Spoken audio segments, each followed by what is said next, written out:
On September 16th of 2023, without warning, the Earth began to hum.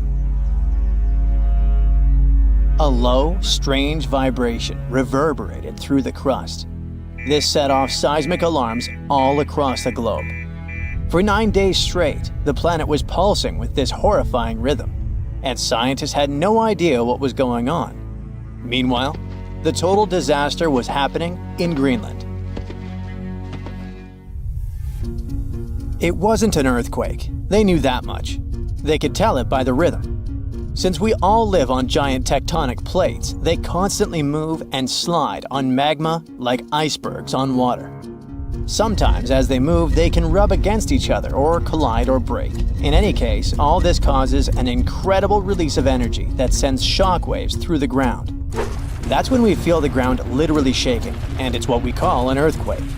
These vibrations we feel are called seismic waves. Seismometers pick them up as pings or rumbles. In a typical earthquake, they create a bunch of different frequencies. It's a crazy chaotic mix of low and high frequencies, like smashing every piano key. What was weird about the Greenland event is that the signals weren't like that at all. It was a steady, single-frequency vibration, as if some ancient machine was stirring beneath the Earth. It's like one piano key being struck over and over, creating a doom-like, repetitive sound. Turns out, what they were hearing wasn't the noise of tectonic plates going wild. It was a phenomenon seismologists had never seen before. The days passed, and the mysterious noise just kept going. The vibrations repeated every 90 seconds, echoing around the world. The hunt for answers was growing more desperate. Seismologists had no idea what they were dealing with. They had to gather a huge international team of 68 people from 15 countries. All these scientists were gathering seismic data, satellite images, and doing some advanced math for several days, until they finally realized who the culprit was. Water. It all happened in a remote, desolate region of East Greenland. This place is full of fjords, narrow inlets of the sea between high cliffs, kinda like deep water-filled valleys surrounded by towering rocky sides. In this area, surrounded by jagged peaks and icy waters, the air was still. The landscape seemingly frozen in time. Nothing here changed much for years, until one day. A colossal landslide has unfolded in the Dixon Fjord. One of those steep mountainsides towering over the fjord at almost 4,000 feet high collapsed in a massive landslide. Picture a huge chunk of this mountain crumbling and crashing down into the fjord below. This sent a deluge of rock and ice crashing into the water. The impact was just apocalyptic, 882 million cubic feet of debris. That's enough ice and rock to fill 10,000 Olympic-sized swimming pools, or 10 Great Pyramids of Giza. And all this nightmare hurled into the water with such force that it kick-started a tsunami about 360 feet high, taller than the Statue of Liberty, into the air. What's crazy is that this incredibly powerful wave was trapped in the fjord by narrow cliffs, unable to escape. It's like water sloshing in a closed bathtub. For 9 days, the mega tsunami continued to churn through it. That's why we heard this endless hum. It was a rhythmic back and forth of the water slamming against the walls. The shockwaves were rippling deep into Earth's crust, vibrations so strong that they were picked up by seismometers around the globe. This was a phenomenon so rare, so unprecedented, that it left scientists stunned. It turned out to be a perfect storm of elements. A glacier, weakened by years of warming, could no longer bear the weight of the mountain above. This collapse was inevitable, and the chaos literally shook the Earth to its core. And people often hang out in this area with cruise ships passing by. We're lucky that no lives were lost in the disaster. It was a close call though. A tourist ship stranded in the area just 2 days before narrowly escaped the tsunami's reach by pure luck. But it doesn't mean there were no losses. The waves destroyed a nearby Inuit site, which was there untouched for over 200 years. They also swept away the huts at a research station that were about 43 miles away. The vibrations traveled from Greenland to the South Pole in less than an hour. That just shows how dangerous events like this can be. And this isn't the only place where such catastrophes are happening. In the beautiful California community of Rancho Palos Verdes, the ground is shifting so quickly that it's tearing homes apart. The land there has always been kinda unstable. It has some unique geology. It's built on soft, clay-rich soil and sits on a geological fault line, which makes it prone to landslides. This means that this land is prone to slow, natural shifting over many years, even when no crazy weather is happening. It's been like this for decades, but usually it's slow and pretty manageable, like about a foot a year. Imagine a tree that you played with as a kid moving 20 feet to the left as you grow up. For decades, residents adapted. They built their homes on adjustable beams. This helped the houses to move with the land, and that strategy worked well until now. Recently, things have been getting much worse in the community. Now, the land is moving by a foot in a single week. That would be like if the same tree moved almost 960 feet since you were a child. The past 2 years have also caused some heavy rains, and the weather has been getting worse. This increased water content in the soil. The land became heavier and more prone to rapid movement. Now, this once idyllic seaside escape turned into a disaster zone. Cracks have appeared in closets, gardens, and roads, growing larger with each passing day. Streets that were once smooth are now buckled and twisted, with roads turning into a crazy theme park. Houses that once stood firm are being ripped from their foundations, some of them split in half. One of the houses had its front door 8 feet off the ground. Entire neighborhoods have been plunged into chaos. Utility companies had to switch off gas and electricity indefinitely to prevent potential disasters. The hardest hit is the coastal neighborhood of Portuguese Bend, where residents are living on the edge, literally. It always had amazing ocean views and cool sea breezes, with horses and peacocks still wandering the tree-lined streets. But now, it's like an earthquake hit. Only this time, the earth isn't stopping. For many, this place feels like paradise, if only the land would stop shifting beneath their feet. So the locals don't give up. Some of them had to leave, but many are determined to stay and fight, despite the destruction. But they still have to pour in hundreds of thousands of dollars to save their properties.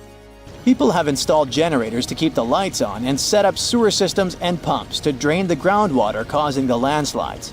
Some say that the only way for these neighborhoods to survive might be to go completely off-grid, installing power walls to store energy and stuff like that.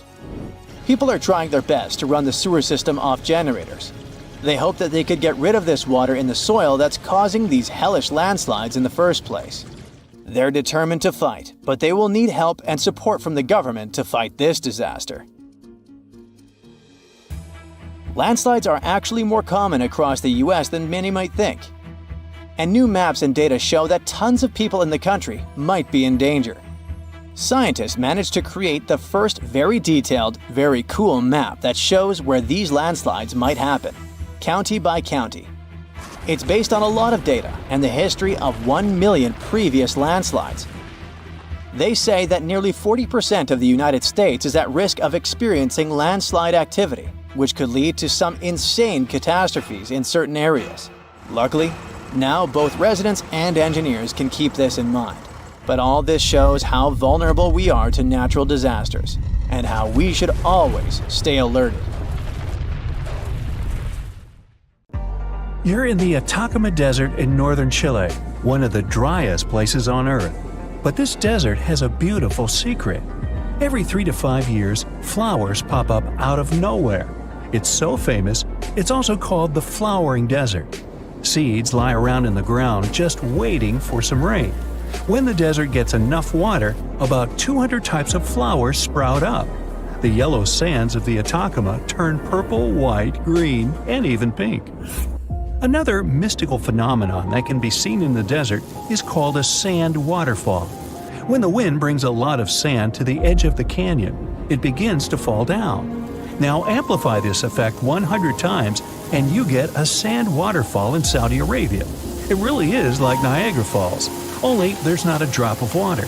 The locals say this phenomenon warns of an impending sandstorm.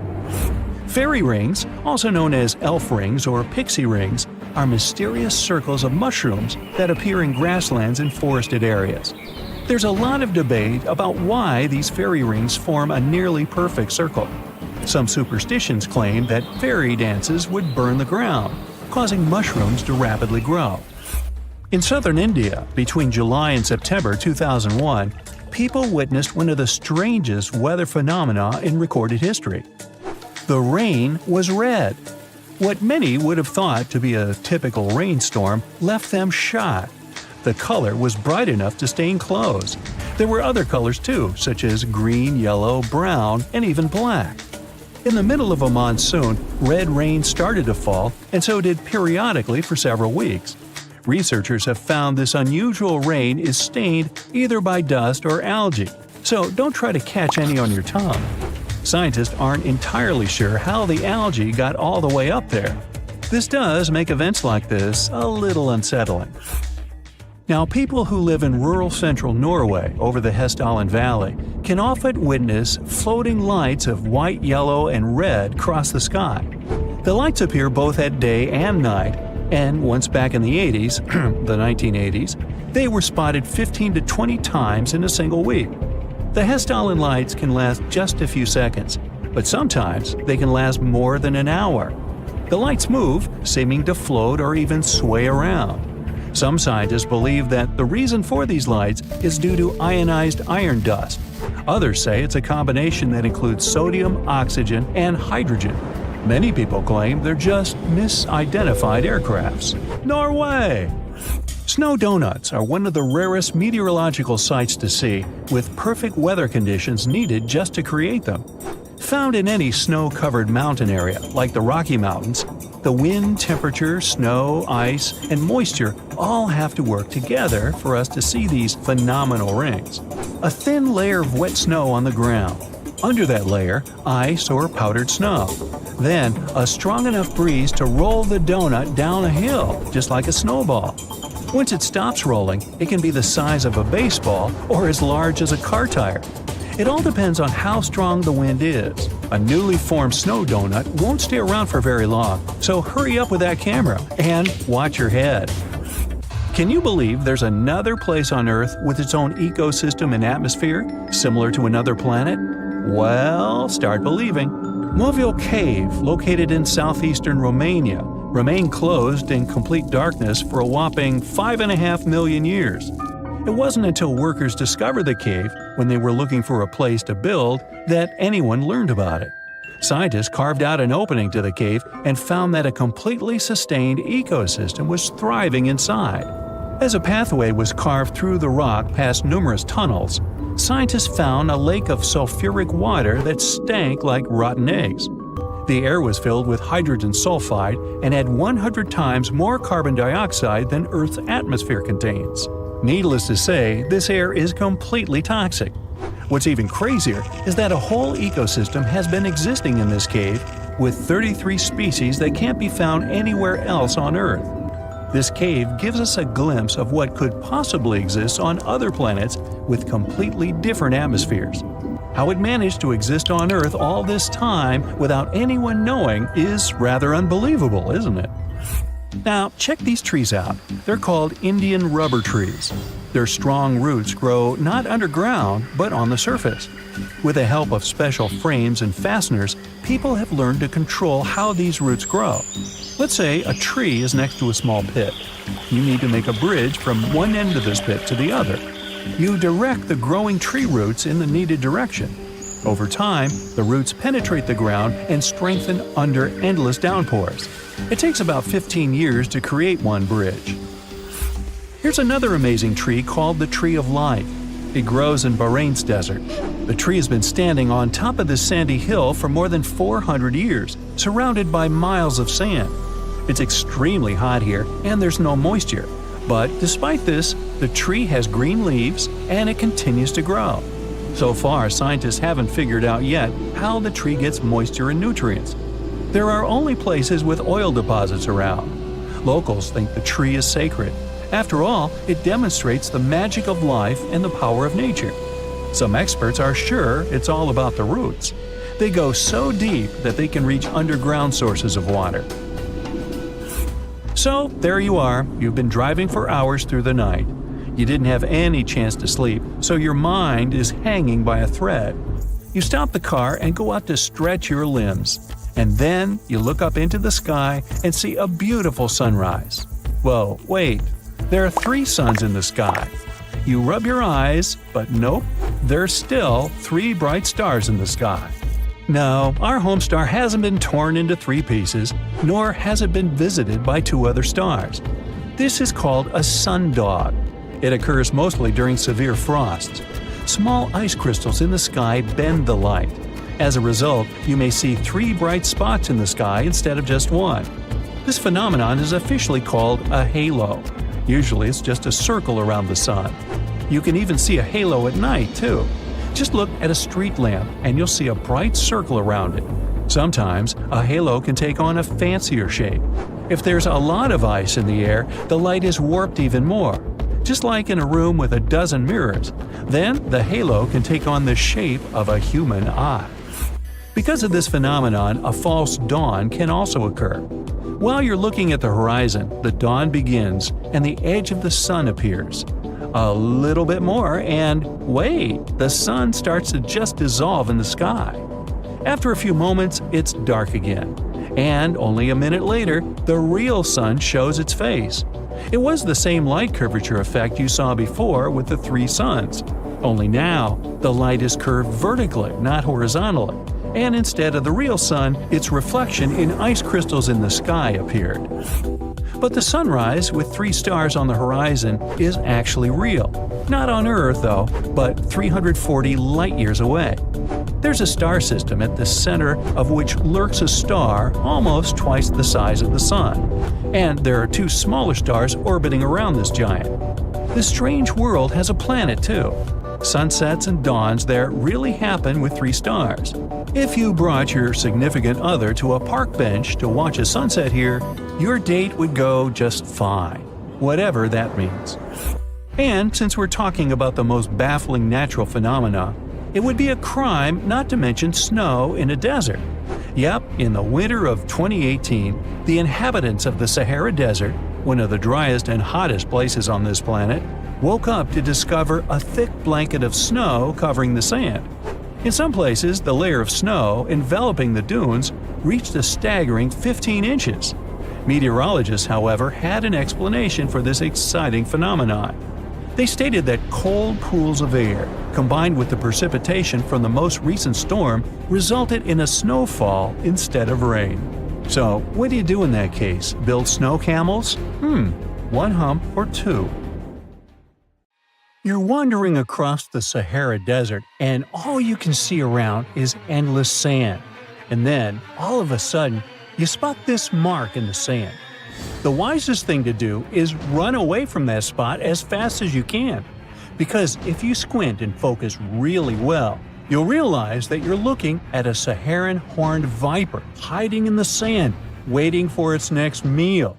Paradoxically, the bite of the snake has never led to human fatalities. But then, why should you run away? Well, let's find out. The Saharan horned viper is one of the desert's most famous snakes and a pro at hiding in plain sight. The Cerastes cerastes, which is this snake's scientific name, is one of the most well-camouflaged creatures in the entire animal kingdom. It can measure between 12 and 24 inches in length on average, but the biggest specimens can stretch up to a whopping 33 inches, nearly 3 feet. And while that might not seem too long, trust me, you wouldn't want one to sneak up on you. Interestingly, the females of this species are larger than the males, which is rare in snakes and gives the females an even more intimidating presence. But the truly unique thing about this viper is, of course, those creepy horns, one above each eye. They give the reptile a dragon-like look, setting it apart from most other desert vipers. Not all Saharan horned vipers have these horns. Some have small nubs or none at all. You could say it's a bit of a genetic lottery. Still, these horns add to the viper's threatening vibe and make it look even more fearsome. But it's not just their horns or size that makes them fascinating. Males and females look different beyond just their size. Males have noticeably larger heads and eyes than females. And compared to their relative, Saharan horned vipers have bigger heads and are more likely to sport these spooky horns. Now, let's talk about what makes the Saharan horned viper a true master of survival: its uncanny ability to blend into the sands.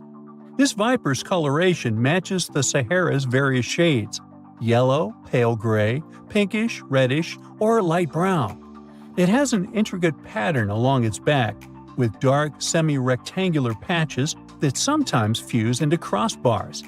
At the same time, the underbelly is white, and the tail often has a black tip. And it's another trick. Some animals can mistake this feature for a scorpion stinger. This camouflage is the viper's main line of defense and its tool for hunting. The reptile doesn't just slither around in plain view. Instead, it buries itself in the sand. The viper can wiggle its body under the soft desert sand, leaving only its eyes and nostrils visible. Imagine a creature so skilled at hiding that it can lay completely flat and practically disappear, waiting for hours until an unsuspecting mouse or lizard or human wanders by. During the day, the viper also takes shelter under rocks and in burrows left by other animals. Sometimes it even simply hides in the shade of bushes. For a creature that looks so fierce, the Saharan horned viper is surprisingly even-tempered. It won't waste its venom on a threat it can avoid, preferring instead to lie still or try to hide. But when it feels truly threatened, the snake gives a truly dramatic warning. It rubs its coils together, producing a distinctive hissing and crackling sound that lets you know it's ready to strike. And if you ignore that warning, well, this viper's bite is loaded with toxic venom that can be quite dangerous. That's why handling such snakes can be a fatal mistake, as two unlucky handlers in Europe once discovered. Both men were bitten by captive Saharan horned vipers, and the bites caused extreme swelling, blood clotting issues, and even kidney failure. The venom in these bites has special compounds that mess with blood clotting, attack kidneys, and can cause serious internal bleeding. The best treatment for these bites is specific antivenom, but it's clear that the bite of a Saharan horned viper is nothing to take lightly. Now here's another astonishing fact about this reptile. When it does move, the Saharan horned viper doesn't slither in the usual way. Instead, it uses a unique style called sidewinding. Picture the animal lifting a loop of its body, moving that loop forward, and then pulling the rest along behind. This sideways walking lets the snake move across the hot sand without letting its belly touch the ground for too long. In a place as hot as the Sahara, this technique isn't just cool-looking, it's essential for survival. While the Saharan horned viper is a champion of desert camouflage, it has some serious competition in the camouflage department. Around the world, there are other snakes that have protected the art of blending into their surroundings to catch prey and avoid being eaten themselves. Like the eastern brown snake, an Australian snake that is one of the most venomous in the world. Its brown color lets it blend in with rocks and soil, making it extremely hard to spot until you're practically on top of it. A bite from the snake can be fatal in less than an hour. Or the eastern copperhead, found in the forests of the U.S. This snake's pale tan and pinkish colors blend in perfectly with autumn leaves. It often freezes in place rather than slithering away, which leads to many accidental bites. Its venom usually isn't fatal, but it's painful, and since the reptile hides so well, encounters are common. The Perengaise adder from Angola and Namibia loves to hide in the sand like the Saharan horned viper. It mostly eats lizards, and its sandy-colored scales make it almost impossible to see. Thankfully, its bite isn't too dangerous for humans. Now look at this terrifying creature. It's the timber rattlesnake. This rattlesnake lives in the lush forests of the U.S. and uses its colors to blend into the forest floor. You might not see it, but if you hear its rattle, take a step back since its venom is potent. The Pacific gopher snake, found on the west coast of the U.S., can grow up to 7 feet long. The only plus in this situation is that this reptile is non-venomous. It camouflages well in forests and fields, but is harmless to people. Just don't scare it, or you'll get a bite, which is still unpleasant. In the rocky terrains of California and Oregon, you might meet the northern Pacific rattlesnake, which likes blending into dark brown and gold rocks. Hearing a rattle is often your only warning, since this dangerous snake is nearby. These neck snakes aren't particularly dangerous, but they're unsurpassed masters of camouflage. The smooth green snake has a bright green color that matches the leaves in trees and grass, which makes it practically invisible among foliage. The common European viper prefers hiding among leaves and shrubs, and the harmless common garter snake has colors that blend in with dirt and grass. Keep in mind, though, that even though all these snakes are not venomous, they can still give a painful nip. Oh, and I can't but mention the massive reticulated python. Even though it can grow over 21 feet, this South Asian snake is expert at hiding among leaves and shadows. It's one of the only snakes known to occasionally hunt humans, so tread carefully in its territory. Now, in the wild, snakes like the Saharan horned viper rely on camouflage to hunt and avoid being hunted. They might be blending into leaves, sand, or rocks, but in any case, these snakes have evolved to stay hidden from predators and prey alike. The desert viper buries itself to stay cool and catch food, while forest snakes blend in to hunt in silence or avoid curious humans. For them all, staying hidden isn't just a matter of survival, it's a huge advantage. So, next time you're out in nature, remember that you might be walking right past a hidden hunter, watching you from the shadows with a quiet, horrifying patience. Have fun out there. Statistically speaking, as I'll be doing here, you might have heard that a total solar eclipse is a rare thing. Sorry, but that's a bit of a myth. This phenomenon occurs approximately once every 18 months. The next one will take place in April 2024, so you can check it out yourself. Okay, and this one is pretty rare, but not impossible. The odds of being struck by lightning are 1 in 3,000. There are also some positive statistics. The odds that you survive the lightning strike are 9 in 10. Shocking. And what about having 12 fingers? Well, it's higher odds than a lightning strike. The experts give different figures, but it's about 1 in 500, 1 in 750, to 1 in 1,000 odds. And just think of the piano possibilities. Now, seeing a double egg yolk is just as unusual. You can find such a yolk in 1 in 1,000 eggs. They're usually laid by younger hens, and they're rookies, still learning how to lay eggs right. Just kidding. By the way, it's also possible to find a triple yolk in an egg, but this time the odds are higher. It's 1 in 25 million. At least the British Egg Information Service says so. A guy from Australia found such an egg and shared the photo. He said the triple egg yolk tastes just like any other regular one. The world record is 9 yolks in one egg. Another record is that a woman from Britain found 29 double yolkers, and all of them were from the same package. Finding a 4-leaf clover is considered to be a sign of good luck in Ireland, but this is pretty rare, and the odds are only about 1 in every 10,000 clovers.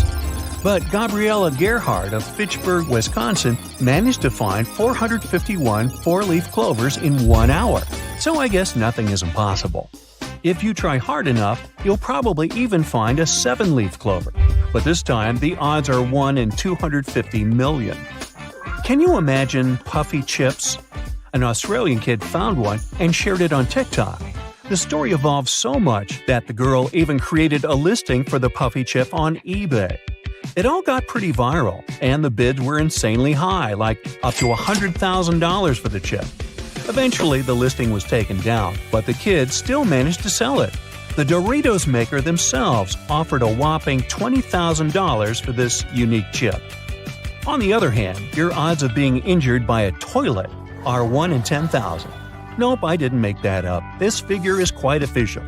The Center for Disease Control and Prevention made a whole study on this issue, and in most cases, it's due to accidental falls, or as we like to say, a wipeout. Winning a lottery sounds next to impossible, especially if it's a McDonald's Monopoly game. A Canadian structural engineer, Michael Ross, counted your odds of winning $1 million in the McDonald's Monopoly game. It's a whopping 1 in 451,822,158. Hold on, sorry, we can't mention Whopper when we're talking about McDonald's. Anyway, I'm not sure anyone can eat that many chicken McNuggets to get those tickets. Earning this money seems way easier. In comparison with McD, the Powerball jackpot seems somewhat easier to win. The odds are 1 in 292 million. But still, your chances are very slim, to say the least. Don't buy that boat just yet. Over to you. What do you think is more real, becoming an astronaut or winning the lottery? Well, it's becoming an astronaut. It's almost 40 times more real to go into space than to win the McD Monopoly thing, as the odds are 1 in 12,100,000. Back in 2016, 18,300 people applied to NASA, and only 10 of them made it to the training class, not to mention going to space. Now, if you're not satisfied with lottery-winning odds, but finding a job is not an option for you, I have a nice piece of information for you. The odds of dating a millionaire are 1 in 215. Now we're talking.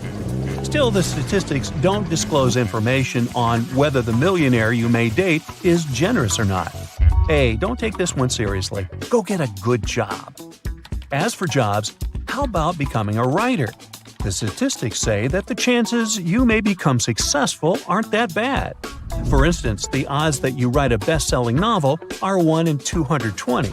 Almost like dating a millionaire, but in this case, you won't have to ask for money. It'll be all yours.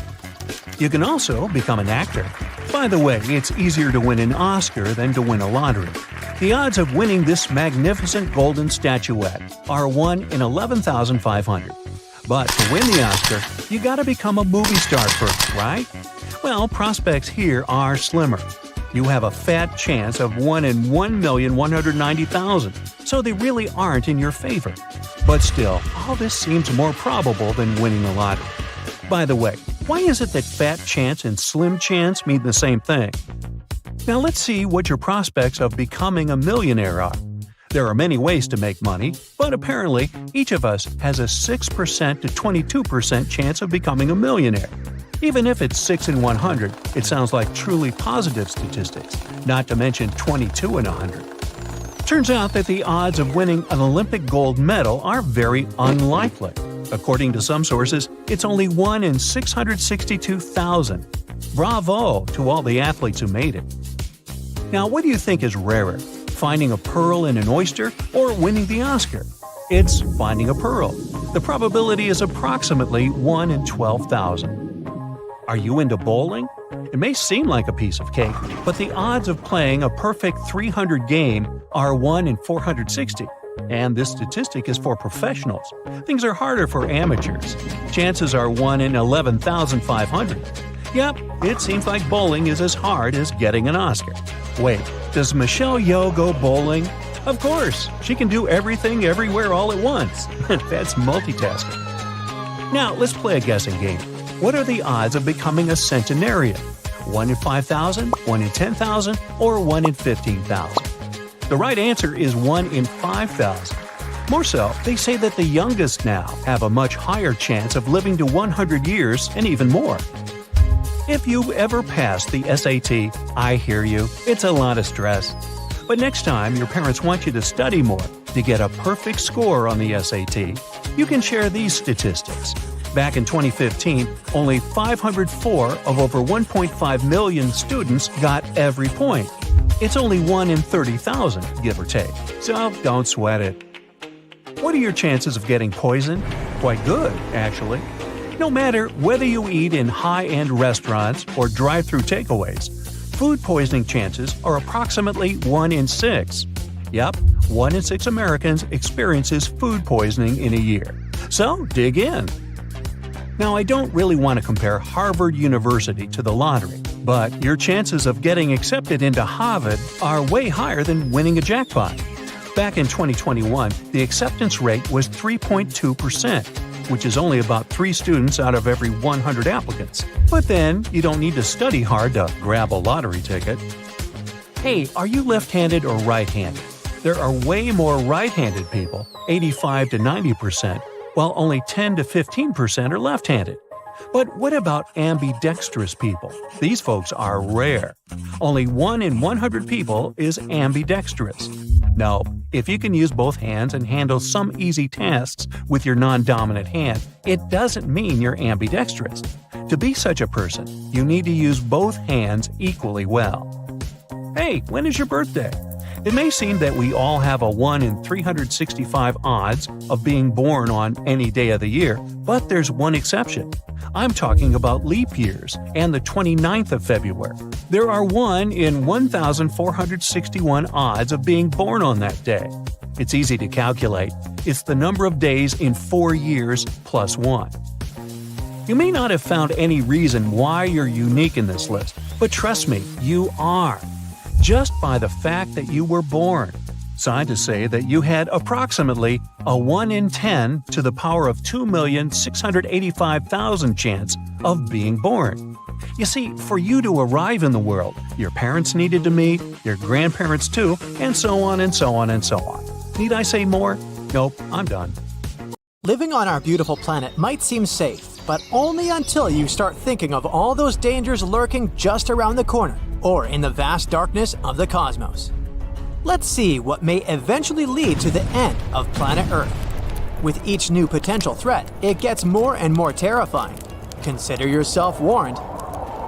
First of all, let's talk about hypercane. This natural disaster can get really extreme. A hypercane is a theoretical hurricane of unsurpassed power. It would occur if the ocean became overheated as a result of climate change, or a massive volcanic eruption could trigger it. In any case, these conditions would create a hurricane, which, unlike regular hurricanes, would stretch way beyond the lower stratosphere. The speed of such a storm would reach 500 miles per hour. The pressure inside the hypercane would be so low that it wouldn't let it wear out as quickly as other hurricanes. The hypercane could last for weeks on end. But the worst thing? It would likely damage or even destroy part of Earth's ozone layer, and the hole could be the size of the entire North American continent. Then we've got super destructive tornadoes.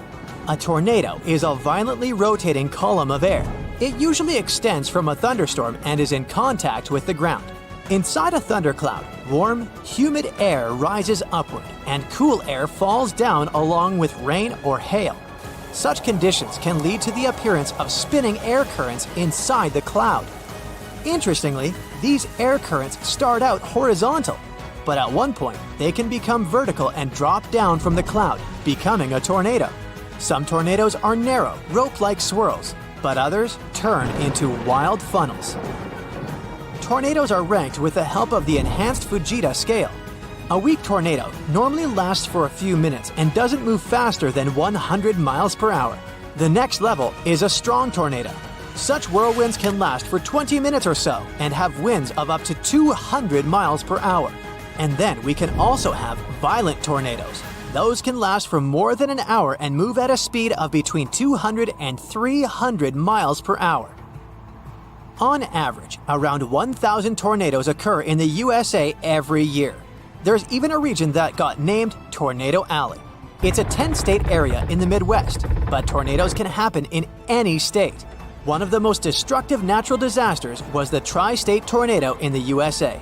It was the world's longest-lasting single tornado that traveled 220 miles through Missouri, Illinois, and Indiana. At the same time, the average tornado's path is usually no longer than 5 miles. But what if one day, a tornado much bigger and way more powerful than any we've experienced before swiped through countries and continents? It would leave behind total destruction and devastation. And how about a supercell thunderstorm? It's the least common type of thunderstorm, but it's the most dangerous. It's likely to cause severe weather, damaging winds, very large hail, and even violent tornadoes. What makes supercells unique is a deep and persistent rotating updraft called a mesocyclone. Supercells can potentially last for hours and cause great havoc. An asteroid impact could end all forms of life on Earth too. If a space wanderer was large enough, it could cause widespread devastation, like it happened with the 9-mile-wide asteroid from 66 million years ago.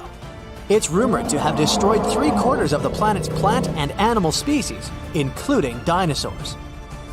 Depending on the asteroid's size and the speed of its approach, the impact could lead to massive fires, tsunamis, and the eternal winter effect.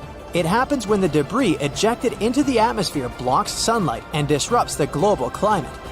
Luckily, we'd probably notice such a large asteroid coming close to our planet with the help of our equipment long before the collision and would have enough time to get rid of this threat. It would be our very own sun that would bring our world to an end. Our star is a gigantic, constantly changing ball of molten gases. Every once in a while, it spews out bursts of energy, solar flares. They often go hand in hand with something called coronal mass ejections. Those are giant bubbles of ionized gas that can accelerate to incredible speeds. The most powerful volcanic eruptions pale in comparison to solar flares that release 10 million times more energy. Within a few minutes, one solar flare can give out billions of tons of charged particles. Solar flares are also insanely hot, with the temperatures reaching several million degrees Fahrenheit. Astronomers believe that such bursts of solar radiation happen when the sun's magnetic field gets twisted in some regions. At one moment, all the pent-up energy is released. The star sends out light and particles, mostly electrons and protons. Most solar flares last for minutes, but some continue for hours. Scientists classify solar flares depending on how brightly they shine in X-rays. You aren't likely to notice the tiniest flares if you don't have special equipment. Medium solar flares lead to fleeting radio blackouts at the poles, but nothing too serious. It's X-class flares people should worry about. They cause the strongest and longest-lasting solar storms. Now, if you had gamma-ray vision, you'd be able to see immensely bright flashes. They occur every day, outshine everything around you, and then disappear again. Those flashes are gamma-ray bursts. One of them could wipe out Earth's atmosphere. The flash that might ruin our planet would most probably be born in a faraway galaxy during a merge of two collapsing stars. It would be immensely powerful and super bright. Still 1,000 light-years from Earth, it'd already shine as bright as the sun. Our planet's atmosphere would try to protect us, but its natural shield wouldn't last. The radiation would be so powerful that it would literally cook the atmosphere. It would create nitrogen oxides that would destroy the ozone layer. Without this layer, ultraviolet rays coming from the sun would be hitting Earth's surface at full force. They would wipe out tiny plankton in the ocean. But these plankton produce from 50 to 70% of all oxygen in the world. So, with their disappearance, there would be a severe lack of oxygen, which would lead to the disappearance of life on the planet. In the end, the heat and ultraviolet light coming from the sun would turn the planet into a huge chunk of rock. And what if we came across a wandering black hole? You might know that a black hole is a region in space where gravity is so powerful that not even light can escape its clutches. Luckily, the nearest to us black hole is 1,500 light-years away. It seems that we have nothing to worry about until we learn about wandering black holes. Now, things definitely get way creepier. If such a black hole entered the solar system, Earth would be doomed. We wouldn't stand a chance against this space monster. In 2020, 13 wandering black holes were spotted not so far away from our planet. But not far away in space terms means around 1 billion light-years away, so we've got some time left. Plus, the possibility of such a disaster is very, very low. One day, a rogue planet might push Earth out of the habitable zone and into an extreme orbit farther from the Sun. Then the climate all over the planet would start getting colder and colder. Don't forget that the farther our planet is from the sun, the weaker the star's gravitational pull on our planet is. In the end, our beautiful Earth would get too far away from its main source of light and heat. It would turn into a lifeless piece of rock covered with a thick layer of ice. Or the sun might expand and turn into a red giant. If it happened, it would change the entire habitable zone of our solar system. The disaster would start with our star running out of hydrogen in its core. This would trigger a chain of reactions, which would eventually lead to the core of the sun heating up and getting denser. As a result, the sun would get way larger than it is now. During this transformation, the sun would swallow Venus, Mercury, and Earth.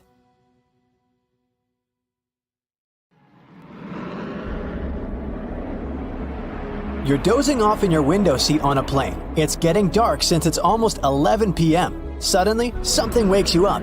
You glance out of the window and see a really strange phenomenon, something that creeps you out.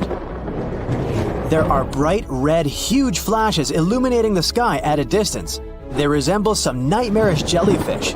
Those are sprites, also called red sprites due to their color. They're also known as cloud-to-space lightning. These varied visual shapes flickering in the night sky are large-scale electric discharges, which is a clever word for a lightning strike. They occur high above thunderstorm clouds at altitudes of 30 to 56 miles. That's why you can see them so well from your plane window. The coolest thing about sprites is that they're positively charged lightning. This is a very rare type that makes up a mere 5% of all lightning strikes. People first spotted this phenomenon in 1886, and it was first photographed in 1989. In 2018, the legendary Niagara Falls, located at the border between New York State and Ontario, Canada, managed to surprise everyone. Tourists who came to admire the roaring waters found the falls frozen. Well, the waterfalls weren't frozen per se. This is impossible for a mass of flowing water that huge, but microscopic water droplets, as well as the mist, formed a crust of ice over the rushing water. It created an illusion that Niagara Falls was frozen all over. In reality, the water kept flowing beneath the ice. Imagine ponds filled with ice-cold water and covered with ice. Easy, huh? And now picture dozens of alligator snouts that are poking out of the ponds, still and frozen in ice. That's what you'd seen if you had visited the swamps of North Carolina at the beginning of 2018. Despite this terrifying picture, the animals were very much alive. That was a very special crocodile way to survive abnormally cold weather. Since their nostrils were above water, the animals could breathe. Meanwhile, their bodies were in a hibernation-like state. It allowed the animals to conserve energy and stay warm. In the winter of 2018, the inhabitants of the Sahara Desert, one of the driest and hottest places on the planet, woke up to discover a thick layer of snow covering the sand. In some places, its depth reached a staggering 15 inches. Meteorologists had an explanation for this exciting phenomenon. They said that cold pools of air combined with the precipitation of the most recent storm resulted in snowfall instead of rain. It happened in June 2009. People in some areas in Japan left their homes after a heavy downpour, only to find fish, frogs, and tadpoles everywhere. Fields, roads, lawns, and house roofs were littered with these creatures. One man even found 13 carp on and around his truck. No one knows for sure where this bizarre rain came from, but the most popular theory is that a powerful water spout picked up the animals. Then it carried them through the upper atmosphere and dropped them on the unsuspecting people below. In Australia, it sometimes rains spiders. That's because these creatures can balloon. It's a highly unusual way of traveling. A spider climbs to the very top of a tall tree or shrub, and then it spins several strands of silk, which then help the spider to be carried away by the wind. It's not easy to spot ballooning spiders, but sometimes when the weather is especially damp and unpleasant, mass ballooning occurs. Millions of spiders set off on a journey to find another place with better conditions. It may look as if it's snowing outside, but no. Those are spiders drifting down to the ground. The world's longest lightning storms happen in Venezuela and can last for 9 hours per day. The heart of the storm is over Lake Maracaibo, and the clouds tower way higher than your regular thunderstorm clouds. This natural phenomenon, also known as Catatumbo lightning, occurs during 140 to 160 nights a year and can produce up to 28 lightning strikes per minute. You've probably heard how they say that lightning doesn't strike twice in the same place. Well, Catatumbo lightning seems not to know about this rule. At least, it doesn't prevent storm clouds from gathering in the very same place year after year. Volcanic tornadoes are possibly one of the most terrifying natural phenomena. When a volcano erupts, it spews red-hot rock and ash high into the atmosphere. And solid lava pieces and hot gases travel down the volcano's slope. When this flow is moving down, some of the trapped gases begin to rise and spin at the same time. They get squeezed by the surrounding air, which makes them spin faster and faster. That's how a volcanic tornado gets born. Luckily, this phenomenon has a very short lifespan. Even though the island of Newfoundland in Canada can't be called the warmest place on Earth, it's still not that cold. But imagine having to shovel snow in front of your house just several days before your summer vacation. Well, that's exactly what happened on the island in June 2018. A cold storm that came from the coast of Newfoundland covered several regions of the islands with a 2-inch layer of snow. On top of that, the temperature broke all the records as well. During a Newfoundland summer, it's about 66 degrees on average and 90 degrees on a very hot day. But that infamous June impressed people with only 37 degrees Fahrenheit in the morning. Brrr! Morning glory clouds are extremely rare. They look like massive tubes stretching across the sky. They can snake for more than 600 miles, sitting relatively low. Most researchers agree that these clouds appear when an updraft squeezes through the cloud. This creates the signature rolling appearance. The cool air at the back of the cloud makes it sink downward. The best but not the only place to see the morning glory is Australia's Gulf of Carpentaria. If you decide to travel there to see these clouds, choose a period from late September to early November. On March 19, 2018, the inhabitants of Alabama saw huge chunks of ice falling from the sky. It was the infamous hailstorm of Alabama which caused millions of dollars worth of damage. After the hailstorm, the place looked ruined. Broken shop windows, smashed car windshields, broken billboards, and holes in the roofs. But what made researchers really excited was a hailstone found near the town of Cullman, Alabama. This softball-sized monster was more than 5 inches across, setting a new state record. In 2012, the sky over Dorset, England, turned first ominously dark, then yellow. After that, blue gelatinous balls started to fall to the ground. A local man was walking to his garage when he spotted something unusually bright among whitish hailstones. When researchers examined this jelly rain, they found out that the balls were made of the substance used in diapers or potting soil. It's used to absorb liquid. It's still unclear whether the balls fell from the sky or maybe the melting ice made a few already existing crystals expand in the blink of an eye. In March 2018, people in northern Nevada could see the rarest and most bizarre cloud ever, a horseshoe cloud. It sure looks bizarre and kinda scary. But meteorologists know that this interestingly shaped vortex happens when a flat cloud travels over a column of warm, rising air. This air creates the shape and adds some spin to the cloud's movements. Such clouds are very fleeting and usually last for only several minutes. Cylindrical snow donuts occur when a wind gust decides to play snowballs. It starts to roll some snow across a snowy area. If it was a real snowball, it would eventually become too heavy for the wind to move.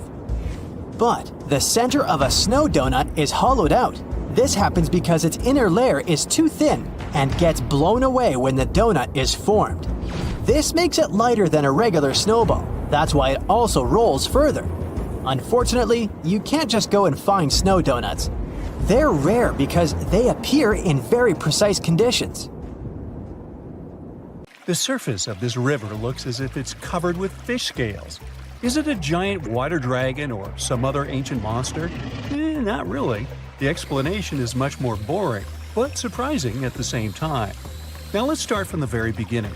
This is the Shantung River in China, and this is Hangzhou Bay, its estuary, which is the tidal mouth of a river, where the tide meets the stream itself. Now this area is home to the world's largest tidal bores. A tidal bore is a strong tide that pushes up the river against the current. In the Shantung River, such tidal bores can reach a whopping 29 feet. The area regularly sees trains of large waves moving upstream. But in 2021, during a scientific expedition, experts discovered a marvelous natural phenomenon unique to this area. Sometimes, the tide comes in swirling waves.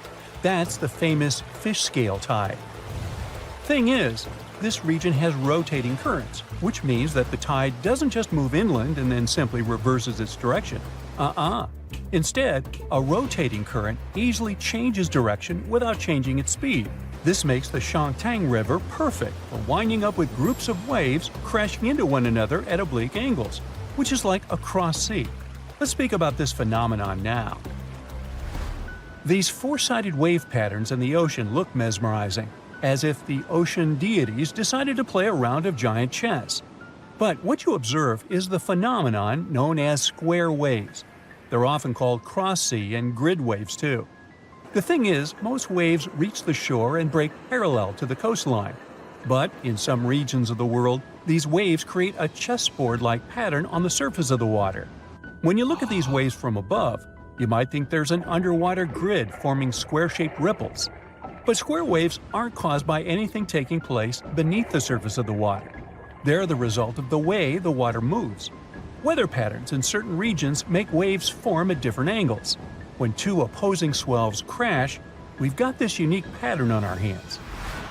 However beautiful and unusual this natural phenomenon is, it's also extremely dangerous.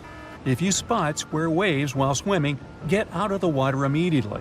Square waves usually come hand in hand with rip currents, incredibly strong currents flowing seaward from the shore. Plus, square waves can reach 10 feet in height, and that's not something even an experienced swimmer can deal with. So, we're done with the seas for the moment and are moving to the largest active volcano in Europe. It's Etna, and it continues to amaze us with jaw-dropping smoke ring shows. But wait, people live there. Isn't it time to evacuate them? The volcano looks like it's about to go off. Well, let's calm down. There's no need to fuss. Experts assure us that the production of such rings doesn't mean that a big eruption is on the way.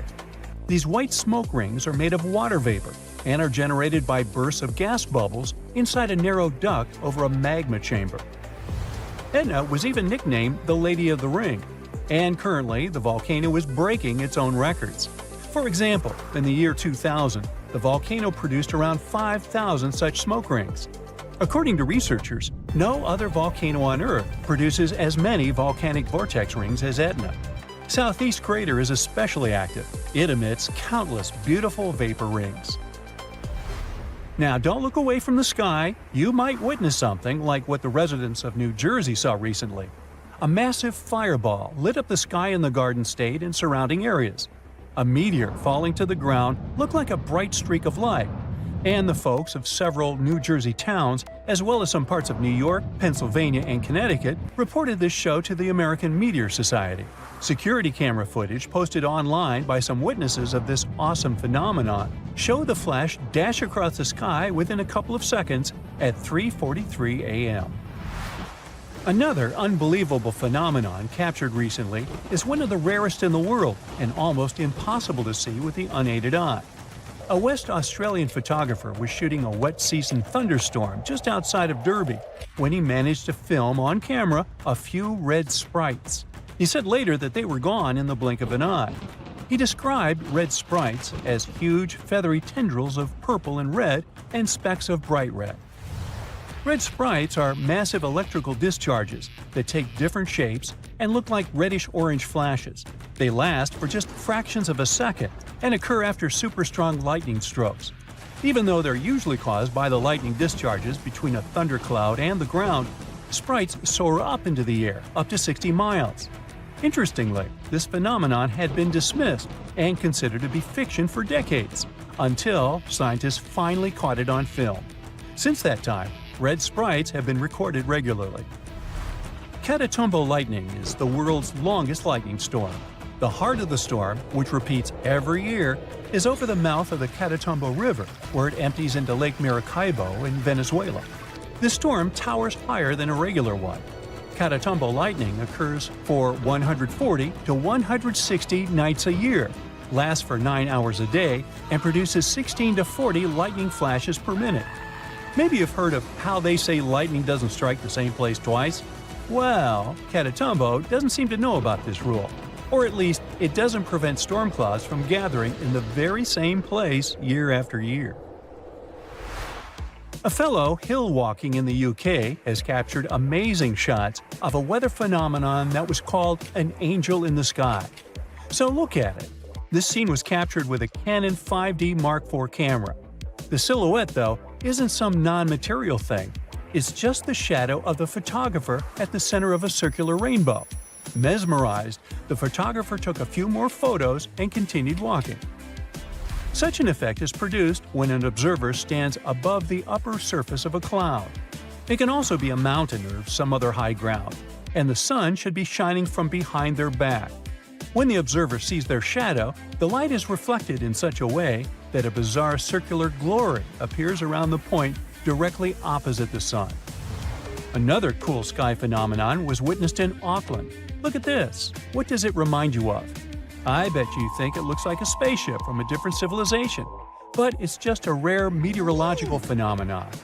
Everyone who saw the circular cloud formation said it looked like a hole in the cloud cover, and some also added that a small rainbow was visible inside. This phenomenon is known as a fall streak hole and a punch hole cloud. Such a formation is quite rare. Even experts have seen it just a few times throughout their careers. What happens here is some sort of atmospheric disturbance within supercooled water, the disturbance being an airplane or something similar. As a result, the supercooled water rapidly turns into ice crystals. Since the crystals are heavier than the surrounding cloud, they fall out, leaving a hole behind. The process happens high up in the atmosphere and is quick. It takes only minutes or so. Well, let's get back to the ground and examine the phenomenon people in the US can witness. It's an extremely rare one. Nothing similar has happened like this since 1803. What is it? Billions of cicadas from two different broods are merging together from the underground after more than 200 years. All these loud singing insects belong to two distinct families of periodical cicadas. One group emerges to the surface every 13 years, and the other every 17 years. It's a rare occurrence when the cycles of both groups align. This year, this once-in-a-lifetime event is taking place since two groups with different cycles are emerging at the same time. These broods are known as Brood 13 and Brood 19. They have been seen and heard across the southern U.S. and as far north as Illinois.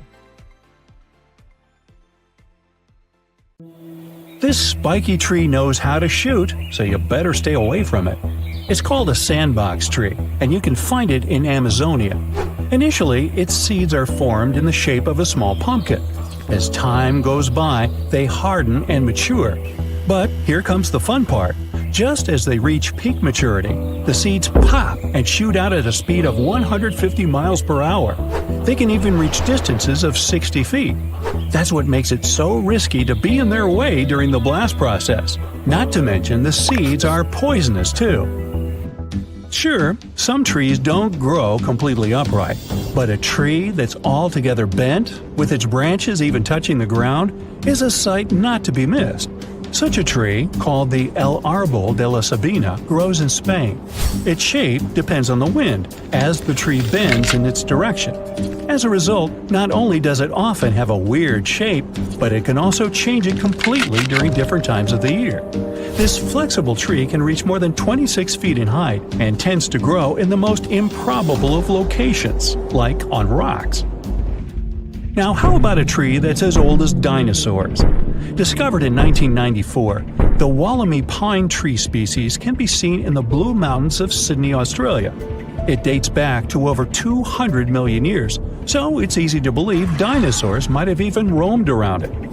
Since these trees are endangered and only 100 exhibits exist to this day in the wild, the scientists don't feel like disclosing their location. They want to make sure the trees are well preserved. Also, they're important for science, as studying them may help us uncover new information on the Earth's past. The bark of the tree can teach us many different things, like different temperature periods or exposure to various chemicals. The tree of life gets its name because it's able to withstand difficult conditions and actually thrive. Located in the desert outskirts of Bahrain, the Prosopis cineraria has a very deep root system, which allows it to survive in the scorching heat. The scientists still can't find out how it manages to get sufficient water. It's so special that it gathers over 50,000 tourists each year. La India Dormida in Panama is a mountainous area that's shaped like the body of a sleeping girl. It's part of a bigger, mysterious region called La Val de Anton, one of the largest inhabited dormant volcanoes in the world. And it has some pretty weird trees too, square ones. Even the rings of these trees, meaning the interior of their trunks, are the same shape, with sharp edges, sometimes even at a perfect 90-degree angle. Researchers have tried to piece together why these trees grow in this particular shape. They even tried taking samples of some of the trees and planting them elsewhere, to see if they retain that shape.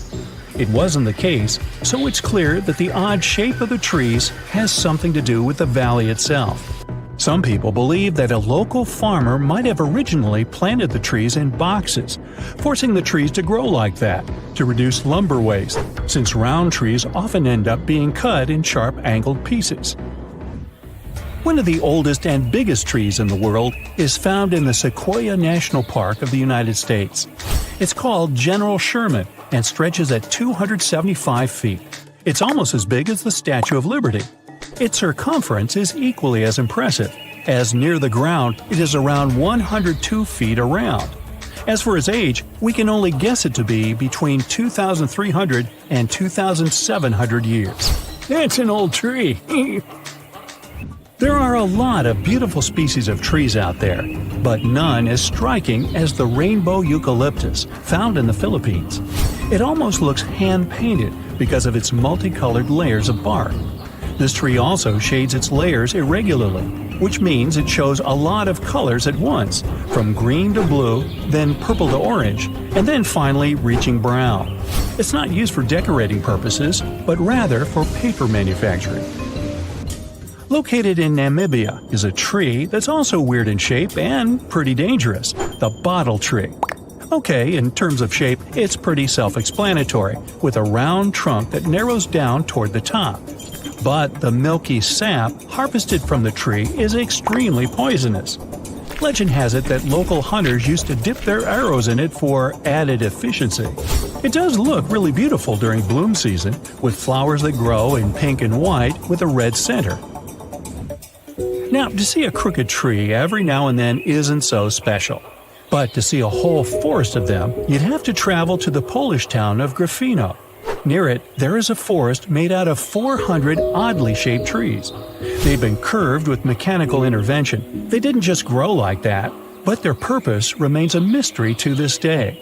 Some have said it's because the wood from the trees was intended for furniture, or even for the construction of boats. But either way, the forest was eventually abandoned. A silk cotton tree has taken over the ancient Ta Prohm temples of Cambodia, creating a spectacular view. The massive branches of the silk cotton trees were free to grow over the structures for ages, going back as far as the 12th century. The temples have been restored and are accessible to tourists. The dragon's blood tree grows in the Canary Islands of northwest Africa. Locals used to say that once a dragon passes away, it transforms into a tree. Standing at an impressive 50 feet in length, the tree is named like that due to its red sap, which can be harvested from the bark. The red substance to this day is used for dyes and in medicine. One of the biggest, oldest, and most impressive trees in the world is the Sunland Baobab tree. It's 72 feet high and has a circumference of 155 feet. It's located in South Africa. What makes it even more spectacular is the fact that it is naturally hollow inside. So, a small lounge was set up inside the tree back in 1933. It initially could support up to 20 individuals, but it can now host up to 60 people. Not to mention, the tree dates back over 6,000 years.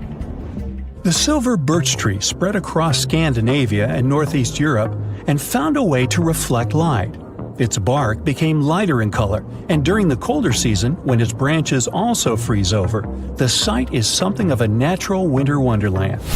It also developed a partnership with a fungus that connects to its roots and fans out under the forest, gathering up nutrients that trees can't reach. For these services, the tree gives the fungus sugars in return. The birch's companion is dangerous and shouldn't be consumed by people. It's easy to recognize with the classical scarlet-topped red-sprinkled mushroom head. A natural festival not to be missed is Japan's cherry blossom season. The pinkish-white blossom is deeply rooted in Japanese culture, going hand in hand with a local saying called Mano no Arare. Was I even close on that? Which relatively translates to the fact that everything is temporary, regardless of how perfect or beautiful it is. Should you ever visit Japan, you'll quickly see that the cherry blossom symbol is everywhere, from company logos to even clothing or household items. Yosemite National Park in California once had an amazing tree structure that was turned into a tunnel. It was a coast redwood tree, stretching 227 feet tall. It was nicknamed Wawona, the Native American word for the hoot of an owl. The tree fell in 1969 because of a heavy snow, but it survived as an ecosystem for animals, plants, and insects. It's now called the fallen tunnel tree. One tree species known as Verkapasvivervet, well, you read it, is the rarest plant on Earth. The Guinness World Record book recorded one single tree of its kind off the coast of New Zealand. It wasn't always that lonely, but humans brought goats to the island, which nipped at every other member of its family. Ow! Luckily, scientists are looking at ways to plant new specimens.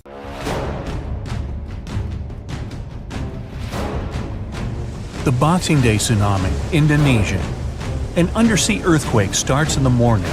Its tremors cause a series of tsunami waves. The largest reaches the height of the Arc de Triomphe in Paris. Unzen volcano mega tsunami.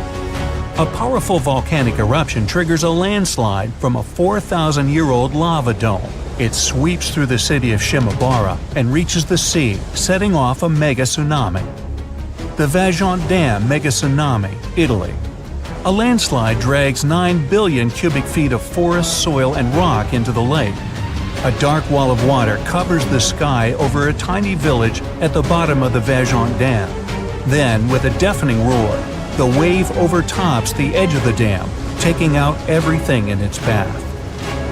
Mount St. Helens mega tsunami, USA.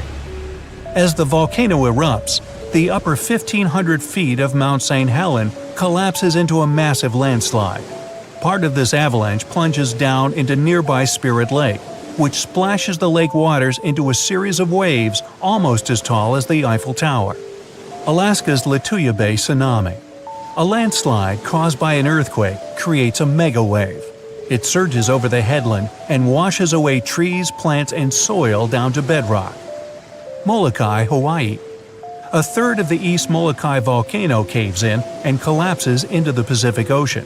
This causes a tsunami the size of the second tallest building in the world, Shanghai Tower. The waves reach Mexico and California. The Yucatan asteroid tsunami. The asteroid, which is rumored to have wiped out dinosaurs, strikes the Yucatan Peninsula. It creates a mega tsunami, the largest in Earth's history. The first waves almost twice bigger than the world's tallest building, the Burj Khalifa. Hurricane Mitch. Mitch forms in the western Caribbean Sea. Soon it strengthens to become the 8th most powerful Atlantic hurricane ever. The storm pours 4 inches of rain per hour for 2 days in Honduras. It causes terrible mudslides and floods. Hurricane Allen. Rare and extremely powerful, the storm is one of the few to reach Category 5, the highest possible. It causes more than $2 billion in damage. The Great Hurricane. After tearing down Barbados, the storm moves on. It strips the bark off the trees growing on Martinique and St. Lucia and travels further. This horrific natural disaster lasts for 6 days. Hurricane Dorian. It's the most powerful tropical cyclone to hit the Bahamas. The hurricane flattens most of the structures on the islands and sweeps them into the sea. Hurricane Wilma. The storm occurs in the Caribbean Sea near Jamaica and heads to the west. 2 days later, it gathers enough power to turn into the most intense hurricane ever recorded in the Atlantic Ocean. Hurricane Patricia. A regular storm develops a well-defined eye and turns into a Category 5 hurricane within a mere 24 hours. At one point, it travels faster than a Ferrari moving at its top speed. It makes Patricia the world's most intense tropical cyclone ever recorded. Kamchatka earthquake. It happens in the early morning 80 miles away from the shores of Kamchatka. The earth tremors produce a tsunami. The first 2 waves are catastrophic, up to 60 feet high. The third one's much weaker. Valparaiso earthquake, Chile. It happens at about 5 a.m. along the boundary of 2 tectonic plates. The tsunami, triggered by the earthquake, wipes out 620 miles of Chile's coastline. Tohoku earthquake, Japan. The first earth tremors start at a great underwater depth. The earthquake is so strong it moves Japan's main island. It shifts the planet on its axis by up to 10 inches and increases its rotation speed. The disaster also triggers a tsunami with 133-foot-high waves that travel 6 miles inland. Indian Ocean earthquake, Sumatra. A rupture along 2 tectonic plates sets off an undersea earthquake.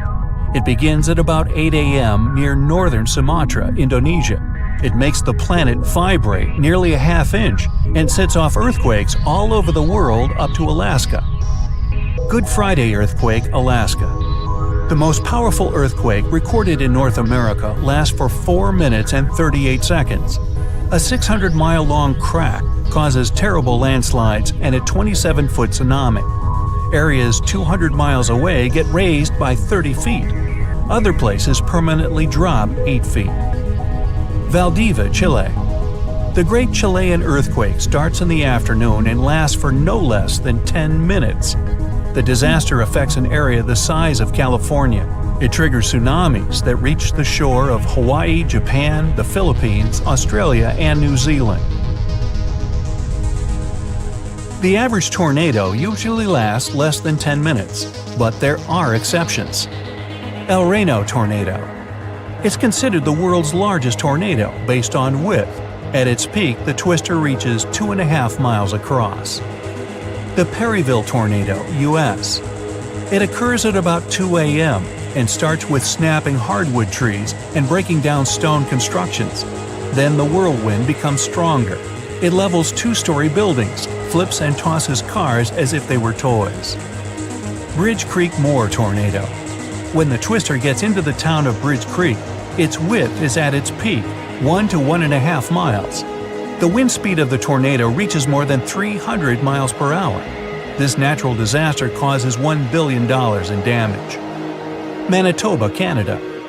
An outstanding tornado rages for nearly 3 hours. It breaks tons of trees and utility poles, damages roads and farmhouses, but miraculously misses every town on its path. Tri-State tornado, U.S. The world's longest-lasting single tornado travels 220 miles through Missouri, Illinois, and Indiana. The average tornado's path is usually no longer than 5 miles. Tupelo, Gainesville, U.S. An outbreak that consists of at least 12 single tornadoes wipes out everything on its way. The accompanying rainstorms also trigger severe flash floods that make matters even worse. Valjean landslide, Italy. At 10 p.m., a landslide with a volume of 100 Great Pyramids of Giza breaks off from the top of Monte Toc. It falls into the Valjean Dam Reservoir, producing a tsunami wave taller than the Golden Gate Bridge. Yunnan, China. An avalanche of rocks, stones, and mud, so big it could fill up Sydney Harbor, forms a dam on the Jinsha River. The Hida River, Japan. Triggered by a rainstorm, 300,000 Olympic swimming pools of debris flows down before getting stopped by another, earlier landslide. Along the way, the landslide sweeps 2 buses off the road. Peru. A rock slide dams the Rio Montanero, a long river running through the center of Peru.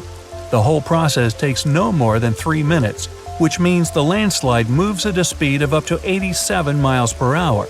It also leaves a trail of debris 5 miles long. The Usoy Dam, Tajikistan. Set off by a magnitude 7.4 earthquake, the rockslide falls into the Murghab River and blocks its flow. That's how the Usoy Dam, one of the tallest in the world, appears. Mount St. Helens, USA. At 8:30 a.m., after much buildup, a volcanic vent finally gives way and sets off a catastrophic eruption, which makes the entire north side of Mount St. Helens fall away. It's the world's largest recorded landslide. North Bonneville, U.S. In the middle of the 15th century, a great earthquake occurs. An incredible amount of debris rushes down from Table Mountain. It covers more than 5 square miles and blocks the Columbia River with a dam 200 feet high and 3.5 miles long. The Baltic Sea anomaly. In 2011, a diving team came down to the bottom of the northern part of the Baltic Sea. They went on a treasure hunt, but what they came upon was a pretty weird object. When they took photos and showed them to others, many believed it was a sunken spaceship of another civilization. Other people thought that some natural causes formed the object, but the metals inside the structure definitely couldn't have been formed naturally. Now, some scientists even believe it was something that appeared way back in the Ice Age. Maybe it was even a meteorite that ended up trapped under ice back then. A maelstrom is a whirlpool, some sort of a powerful rotational current that forms when 2 currents collide and create a circular vortex. Even fearless Vikings were afraid of maelstroms because those were forces so powerful that they could sink large ships. These whirlpools remain dangerous even today, but luckily, not for big modern ships that are large enough to withstand the power of maelstroms. But a cruise ship that gets into a maelstrom usually faces massive waves that can rock even big vessels from side to side pretty intensely. A maelstrom can be so strong, it can turn into some sort of an underwater black hole. Yep, black holes are not only present in the cold expanse of space, you can find them here on our home planet too, swirling in the oceans. They're similar to those in space, since they're compacted so tightly that nothing they trap can escape. Underwater black holes often span up to 93 miles in diameter. And if you got into one of those, you probably wouldn't even know it. These black holes act like vortices, but because of their size, even professionals can hardly see their boundaries. Here's something relaxing. Next time you go to the beach, pay attention, and maybe you'll see an optical phenomenon called the green flash. You can see it shortly after sunset or right before sunrise. It occurs when the sun is almost completely below the horizon, while its rim, the upper one, is still visible. For just a second or two, that upper edge of the sun will appear green. It's because you're looking at the sun through thicker parts of the atmosphere as it's moving down in the sky. As it's dipping below the horizon, light refracts, or bends, in the atmosphere and gets dispersed. Wait for a clear day with no clouds or haze on the horizon to see this phenomenon better. You've been looking forward to a nice swim, only to realize that the water in the ocean is red? Better avoid going in. Florida is known for its red tides. It occurs when the concentration of specific microscopic algae is higher than normal. Thousands of species of algae in marine and fresh waters are mostly harmless to animals and humans. They even help us, since they're an important source of oxygen. But some, like the algae that makes the ocean red, can be extremely dangerous for marine animals, like sea turtles, fish, and seabirds. This kind can grow out of control and produce neurotoxins harmful to humans. especially those who have some respiratory issues. Such people should avoid red tide areas, especially when winds are strong enough to push the algae toward the shore. Volcanoes can spew poisonous gas, ash, and red-hot lava. Those are the most obvious dangers most of us already know about. But submarine volcanoes can be very tricky in their own way. Sometimes, when they're located in shallow waters, they reveal their presence by blasting debris of rock and steam high above the surface. Since submarine volcanoes are surrounded by an unlimited supply of water, they can behave differently from those on land. When they erupt, seawater gets into active submarine vents. Lava can be spreading across a shallow sea floor, or sometimes even flowing into the sea from land volcanoes. When in water, it may cool down so quickly that it shatters into rubble and sand. So, there are large amounts of volcanic debris left there. You know those popular black sand beaches in Hawaii? That's how they formed. Hot lava and powerful eruptions certainly don't sound safe, but submarine volcanoes in deeper waters are equally dangerous. Even though they're not necessarily erupting, they produce pockets of bubbles. These bubbles reduce the density of the surrounding waters, which can even sink ships. The worst thing is that when you look at the surface of the ocean, you can't understand something's wrong. But at the same time, tiny bubbles are there, causing ships to lose buoyancy, and with very little warning. A cross sea is a rare phenomenon, beautiful to observe, but also very dangerous. It's when you see square waves, which are more common in shallow parts of the ocean. That's something you can often see in France or on certain beaches of Tel Aviv, but it can also happen in many coastal areas across the world. A cross sea occurs when two wave patterns travel at oblique angles. They form this checkerboard-like pattern. It mostly happens when two swells meet, or when a swell pushes waves in one direction, while a strong wind pushes them in another. These square waves can be dangerous for swimmers and boaters. The waves produced by strong ocean currents can be pretty unpredictable and tall, sometimes up to almost 10 feet. This phenomenon is sometimes called white walls.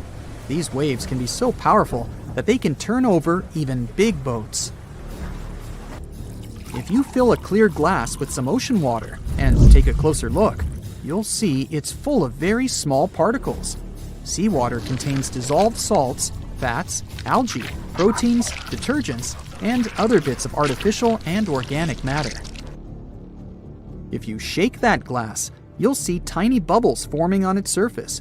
That's how sea foam forms when waves and winds agitate the ocean. When you see thick sea foam, algal blooms might have caused it. When big blooms of algae fall apart in the sea, large amounts of that matter move in the direction of dry land.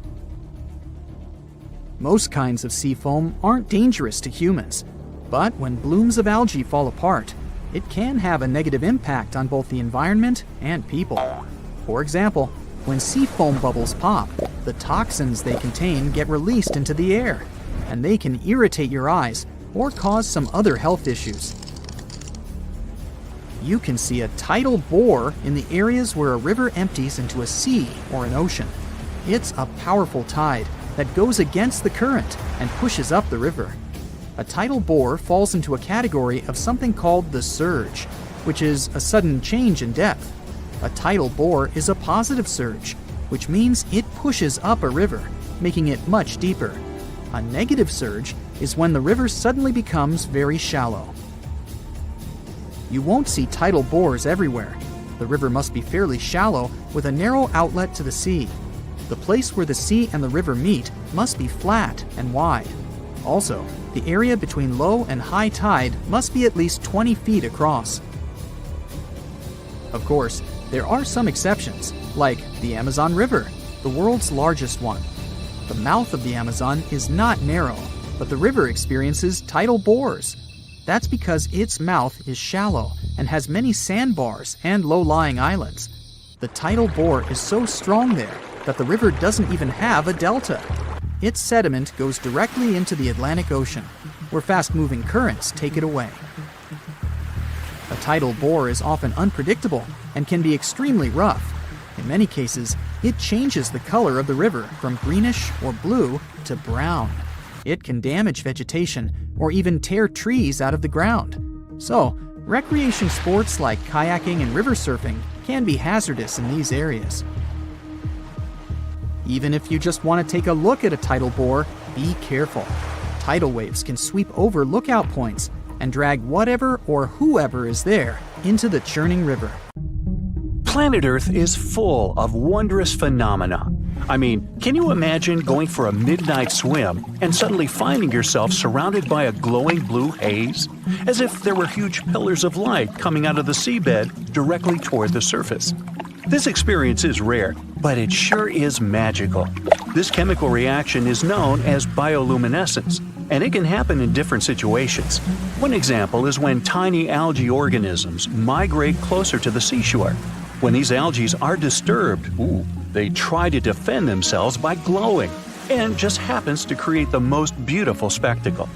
There's another place in the world where you can see a similar thing, but it's caused by a different creature.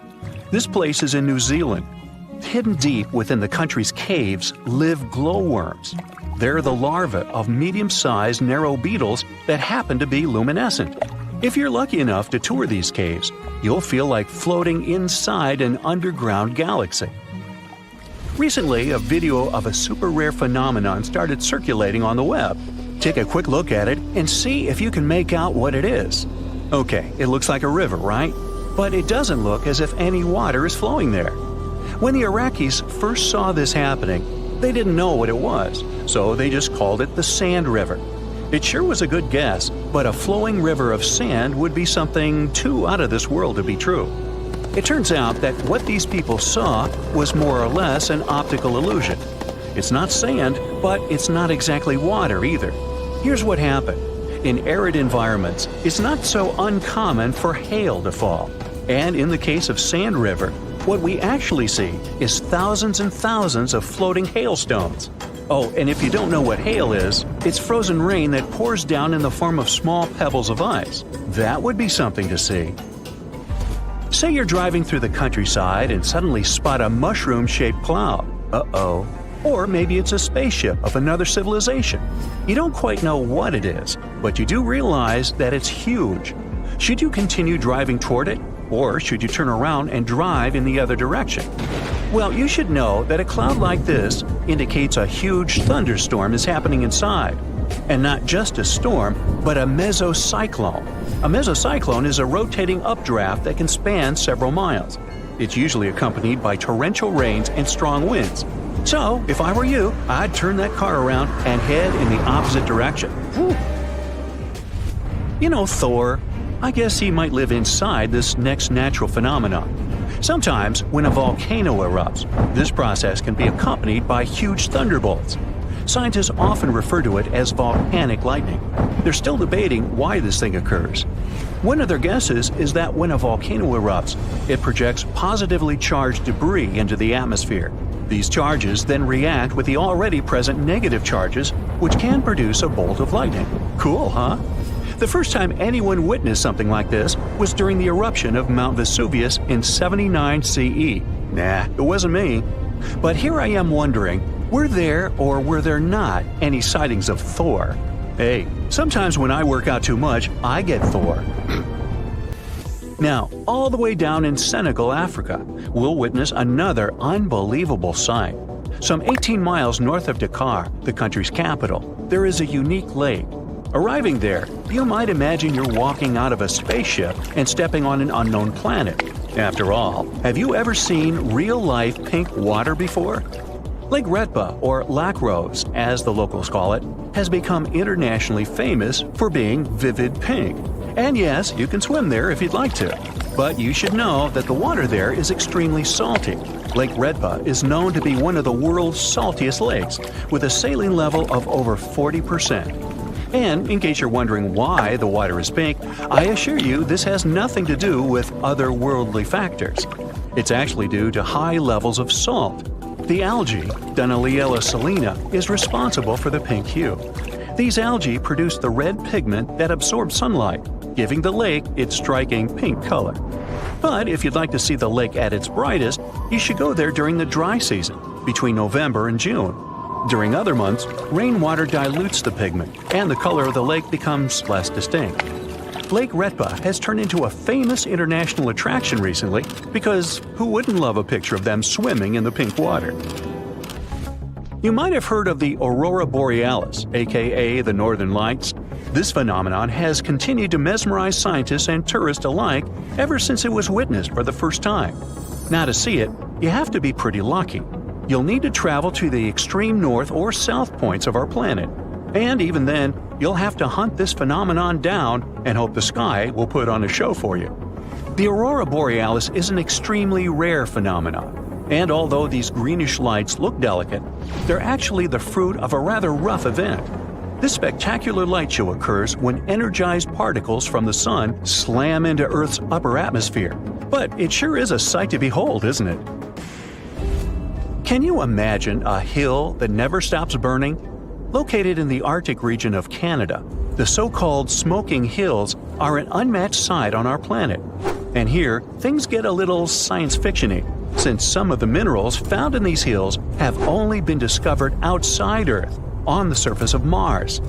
The ground of the Smoking Hills has been releasing smoke for at least a couple hundred years, non-stop. Explorers thought the area was home to an active volcano, but that wasn't the case. As science explains, the soil in the area is formed by sulfur and coal, and when these elements get in contact with oxygen, they spontaneously ignite, releasing constant smoke. I just want to warn you, don't get any touristy ideas. The environment is extremely hostile to people. The smoke is toxic, and its temperatures are dangerously high. So let's move on before smoke gets in our eyes. Hey, there's a song there. Have you ever heard of something called a natural snowball? This can be proof that nature is really perfect. In 2016, the beaches of the Gulf of Amm, a bay in the Arctic Ocean, filled up with rows and rows of giant snowballs. Think balls measuring up to 3 feet across. This is a rare yet beautiful phenomenon that happens when smaller pieces of ice end up getting rolled by strong winds and water. The further they roll, the more ice they gather, and the more polished this ice becomes. Such snowballs end up as giant, perfectly shaped spheres. They look pretty amazing on their own, but hundreds of them together? Wow, think of it. You could have a snowball fight between giants. There are also some snowballs that turn into huge rolling donuts. This shape occurs only in perfect temperature conditions when the snow is both hard and fluffy. A snowball begins rolling down, gathering more and more snow until suddenly its middle part collapses. This way, the snowball acquires its donut shape. Does it also taste as good as a donut? No. Now, let's say you go for a hike, but instead of blue skies, you see a huge cloud of fog. Now, this may ruin your photo ops, but there's one thing you can hope for. Foggy days are perfect for a phenomenon known as the fog bow. Its other name is the white rainbow. It occurs because of the tiny size of water droplets that form the fog.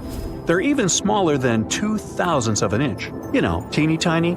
So instead of a multicolored rainbow, you get a transparent one with red outer edges and a bluish inner border. Cool. Hey, don't we all love wintertime? Gingerbread cookies and sitting by the fireplace. And frozen methane bubbles? Freezing temperatures afford humanity the pleasure of some very weird winter phenomena. Let's go take a look at some of them. Beneath the surface of Canada's Lake Abraham in Alberta, or beneath other lakes across Antarctica, you'll witness a truly mesmerizing phenomenon of ice bubbles. From the top, they look like glittering jewels. But these bubbles don't meet our expectations, as they never pop. They just freeze midway, before ever reaching the surface. So how did they get there in the first place? And what are they made of? Some of them come from gas released from the melting of glaciers, while others are a result of the decomposing of organic matter lying at the bottom of the lakes. Now, they sure look pretty, but they're also pretty harmful to human life. These bubbles are made of methane, and they can intoxicate you. So if I were you, I wouldn't get too close. If you're driving on a curvy hillside road when a snow squall begins, you'd be wise to stop driving immediately. A snow squall is the winter equivalent of a severe thunderstorm. The thing is, they're difficult to predict and very fast moving. There can be sunshine, but then all of a sudden, a huge snow squall might start. If you haven't heard this term before, it's because the National Weather Service in the US only began using it in 2018. They called it a squall because it reduces a lot of our visibility and can be very dangerous if you don't take it seriously. But still, falling snow is beautiful, even if it's that crazy. Say this winter you decided to finally visit the famous Niagara Falls. Located between the US and Canada, these falls are the 5th largest waterfall in the world, with over 3,000 tons of falling water per second. In winter, the area looks like a winter wonderland and is home to an interesting phenomenon, a frozen fall. No, this isn't the work of Hollywood or an internet prank. Niagara Falls can actually form a layer of ice. This happens when the falls have been exposed to frigid temperatures for a long time. So, the surface water and mist in the air turn to ice, giving the impression that the entire waterfall is frozen. But that's not exactly what happens. If you look closely into the ice, you'll notice that there's still plenty of flowing water. Have you ever heard of something called a natural snowball? This is a rare yet beautiful environmental phenomenon that happens when smaller pieces of ice end up being rolled by strong winds and water. The further they roll, the more ice they gather, and the more that ice is polished. They end up as giant, perfectly shaped snowballs. They would look pretty amazing on their own, but hundreds of them together? That's some scenery. Some snowballs turn into huge rolling donuts. These rare shapes happen only in perfect temperature conditions, when the snow is in the perfect state between hard and fluffy. It happens when a snowball begins rolling down, gathering more and more snow until suddenly its middle part collapses. This allows for the snowball to get its donut shape. Does it also taste as good as a donut? I guess not, right? Oh, almost forgot. If you want to see them in real life, you have to go to some severely cold places. But still, people reported having seen them in Ottawa, in the Midwest of the US, and even in Scotland. If you go for a walk in the woods at the beginning of winter, you might stumble upon a magical phenomenon known as frost flowers. These flower-shaped phenomena are rare and occur only when the temperature of the air is freezing, but the ground is still moist. When the perfect conditions align, vapor coming out of stems form these veil-thin patterns that make up delicate flower-like ice. Don't try to pick them, you'll break them. And certainly don't try to plant them anywhere else, as they aren't real flowers. Oh, and be sure to go before the sun is too strong. Otherwise, it'll melt these delicate things. Say you just checked the forecast and the weather for the day is -8 degrees Fahrenheit. Maybe you'd choose staying home underneath the blankets, but I'm sure you'd change your mind if you had the option of this day trip. Picture Yellowstone Park under a few feet of snow on a sunny day. Well, if that didn't do it for you, then add some snow-covered bison and steamy geysers to the scenery. Still not convinced? How about the chance to see the rare phenomenon of hoarfrost? If you haven't heard of them before, they're a geometrically enchanting type of frost that you can see when moisture in the air skips the droplet stage and appears directly as ice crystals on top of a leaf. They're much more photogenic than your windshield or garden variety frost. FYI, the term hoarfrost comes from Old English, meaning a frost that resembles an old man's beard. Well, what do you say? Does this actually look like a beard? You're walking in a frost-covered forest on a freezing day, when suddenly you hear a loud banging sound. No, it's not an avalanche nor an earthquake. You're in the middle of a frostquake. If only that meant that you'd see beautiful snow crystals cracking on the floor, but that's not quite the case. Frostquakes, also known as ice quakes, happen when the moisture below the ground starts to freeze and expand. It's normal for things to expand in their frozen state. Just look at an ice cube, for example.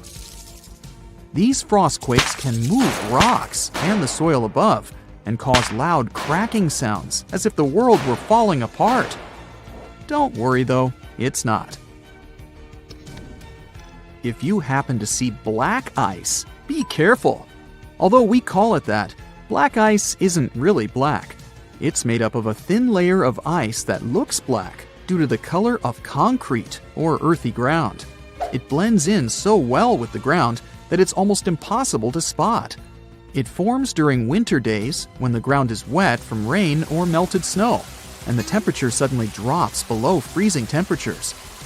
So, this thin layer emerges, multiplying considerably your chances of slipping while walking on bridges or overpasses. It's also pretty common on spots on the road that are shaded by trees.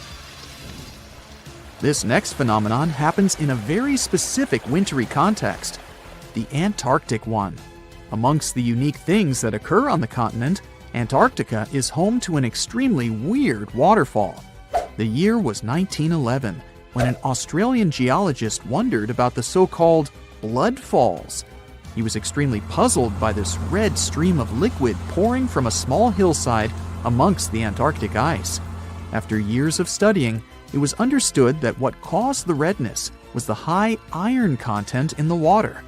The last piece of the puzzle came when scientists discovered that there was an underground lake with water full of oxidized iron nearby, which was what caused the bloodfall to exist in the first place. The North Pole is more than Santa's fictional home. Together with the South Pole, it's home to the so-called polar vortex, a phenomenon that helps to enhance our winter experience. The polar vortex is a large area of low pressure and cold air. It's called a vortex simply because over there the air rotates counterclockwise. It sends a jet stream that makes you want to bundle up and helps induce several winter phenomena such as freezing fog. If fog is when a cloud touches the ground, what happens when it freezes?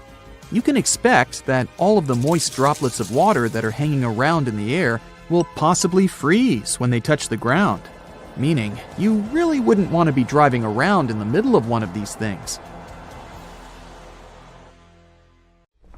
See this weird grayish lump lying on the ground and steaming? Well, what are you waiting for? Run as fast as you can. It can burst right into your face at any moment, leading to horrifying consequences. A disaster is unfolding in front of your eyes. At first, the ground starts trembling. A deep rumbling sound echoed through the valley. Then, boom, the volcano explodes, hurling glowing rocks high into the sky. Among them is a blob of molten rock, fresh from the Earth's fiery depths. As it's soaring, the blob begins to change. The cold air wraps around it, hardening its outer layer, while the inside remains hot and gooey. Some of its neighbors are different. Some have gas bubbles trapped inside. Others have solid rock cores, and a few stretch into long, twisting ribbons. The biggest of these flying blobs are as large as a small car. For 10 long seconds, the lava blob is flying and twisting and tumbling. Below, people begin to realize the extent of the danger and start scattering. It's useless. Flying blobs can travel for miles, up to 6 miles away to be precise. Then the moment comes. The lava blob slams into the ground. Some of its smaller companions have cooled completely and landed with a thud, but this one is still burning inside a crystalline container called a bleb. As it strikes the earth, its hard shell cracks and molten lava oozes out, sizzling and steaming, spreading out like a giant fiery pancake. The eruption is past, but the danger remains. Lava bombs, though fascinating, are among the most dangerous tricks of a volcano. The insides of the biggest blobs remain blazing hot, still bubbling with energy. They're not just warm, the temperature inside reaches hundreds of degrees. If one of these fiery projectiles struck a person, it would crush them instantly.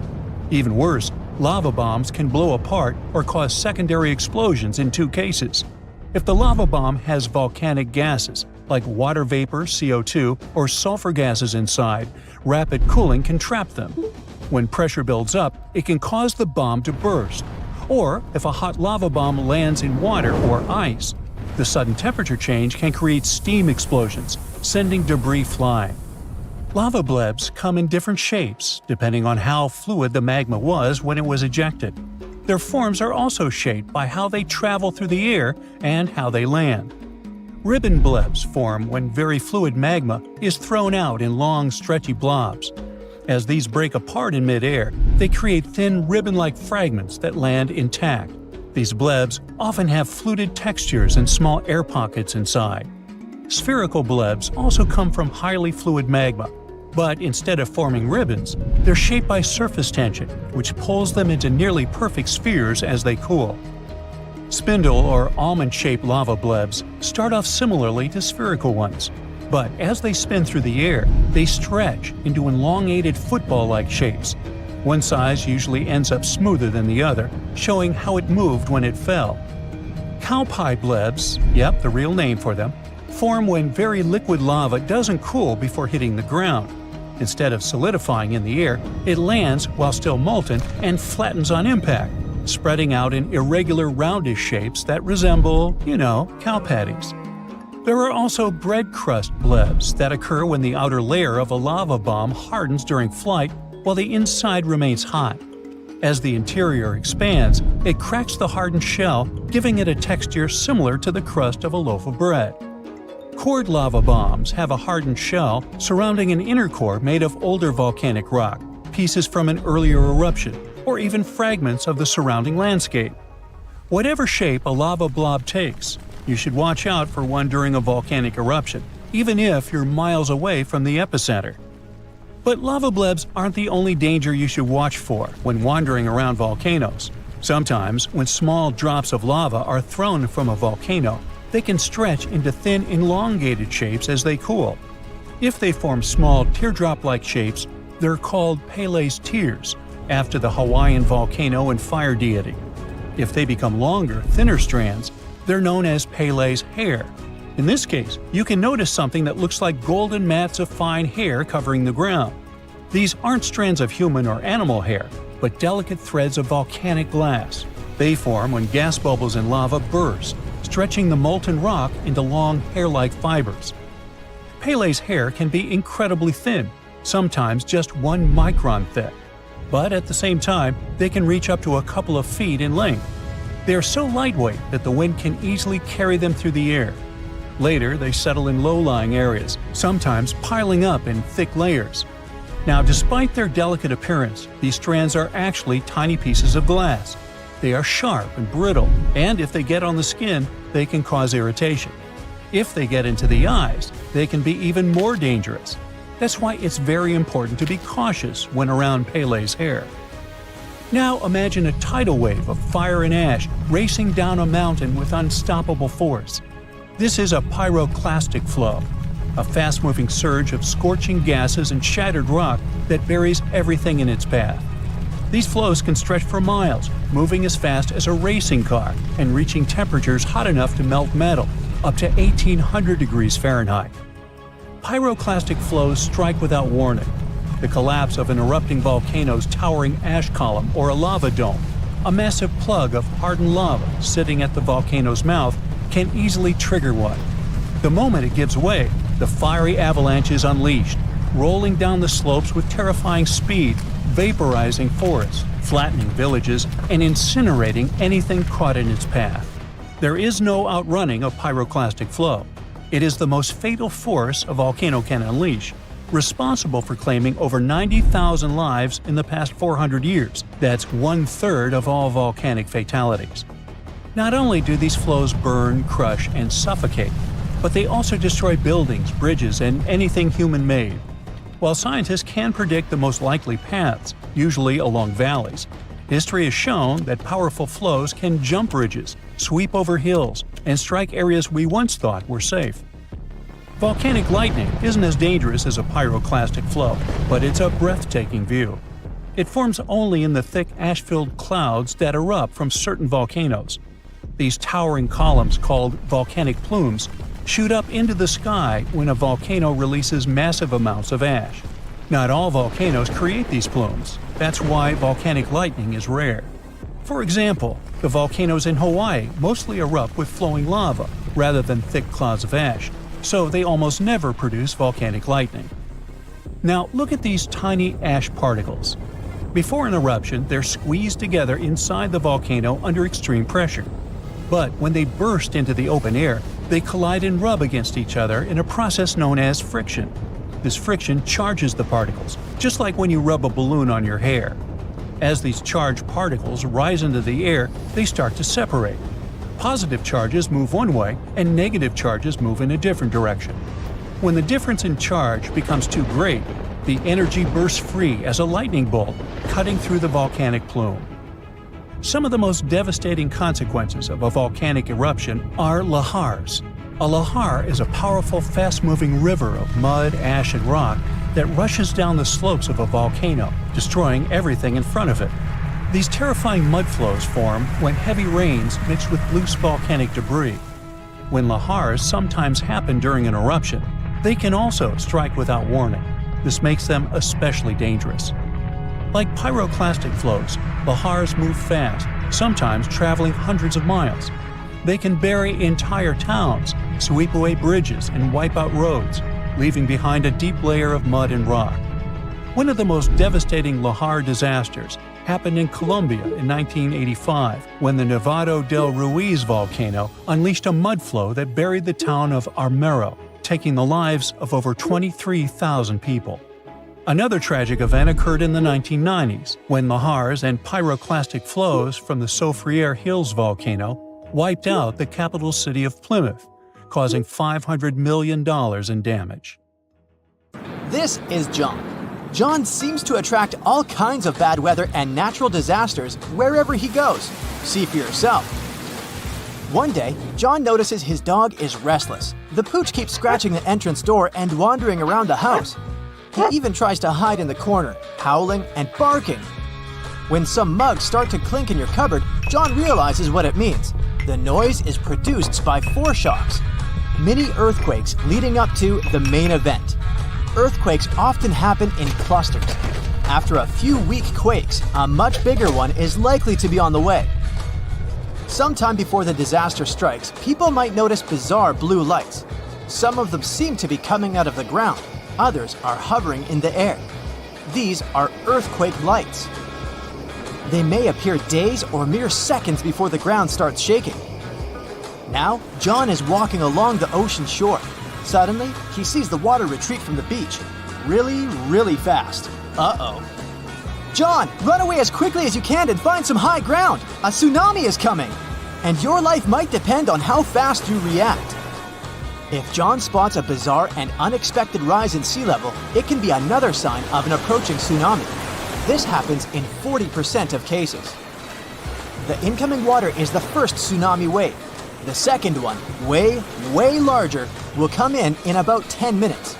John can also notice seawater bubbling, swirling, and creating bizarre patterns. It's another sure sign a tsunami is near. John feels there's something strange about the sun. Through his special super dark sunglasses, he sees that there's some uneven flares around the star's contour. If these bizarre rays are accompanied by auroras all over the world, they're a sign of a solar storm. Such storms are usually caused by disturbances in the sun's magnetic field. In this case, the bursts of gas and radiation on the surface of the sun get so massive and powerful that they can even reach our planet. Luckily, solar storms aren't really dangerous for people, but they can mess with electricity and even cause blackouts. The sky over John's head is darkening and turning ominously green. Something hits him on the forehead. Ouch! He picks up the offending object. It's a hailstone, but it's not that cold outside, and it's not raining. Soon, he hears some noise. It's approaching rapidly and turns into a loud roar. It sounds as if a freight train is moving towards him, but it's not a train. It's a tornado. The funnel isn't visible behind a cloud of debris, but John can't mistake this rotating column of air for anything else. Are you on the road, John? Then get as far away from your car as you can. Fast! Find a ditch, lie down in it, and cover your head. Oh, you're inside? Then get away from the windows and hide underground if possible. And please, John, be very careful if you spot some conically shaped clouds. Those mean severe storms. And if you notice that such a cloud starts spinning around, immediately search for shelter. The cloud is transitioning into a tornado right in front of your eyes. On the bright side, John should only worry about warm conical clouds. Cold ones are totally harmless. The only problem is to figure out the temperature of the cloud he sees. Duh! Ah, look. John just spotted some weirdly shaped trees. They look like the letter J and grow on a slope. It means the ground under John's feet is likely to be unstable. If he keeps wandering around, it can cause a bad landslide. Square waves appear when two different wave patterns crash into each other. This phenomenon does look kinda awesome. No, don't go into the water, John. Keep watching it from the shore. Cross currents in that spot can easily pull even a skilled swimmer under the surface. John keeps walking along the shore. At one point, he sees wild, choppy waves carrying ocean debris and seaweed. This time, he stays out of the water. He knows it can be a sign of a strong rip current. It can carry a swimmer far away into the ocean. How about a walk in the park? John likes this idea. The sun is shining and the sky is so blue and beautiful. Suddenly, he spots a rapidly growing vertical cloud. At first, it looks bright white. But as it approaches, alarmingly fast, it becomes dense and inky. The sky is darkening. It's getting windy. That's when the guy notices that his hair stands on end. It's his cue that he's about to get hit by lightning. At this very moment, positive charges are rising through his body. They're reaching towards the negatively charged part of the storm. If he doesn't react fast, these charges will meet. There's nowhere to hide, so John should crouch down and try to make himself smaller than the objects around him. Oh no. John, don't lie down on the ground. It may be damp and thus a great conductor of electricity.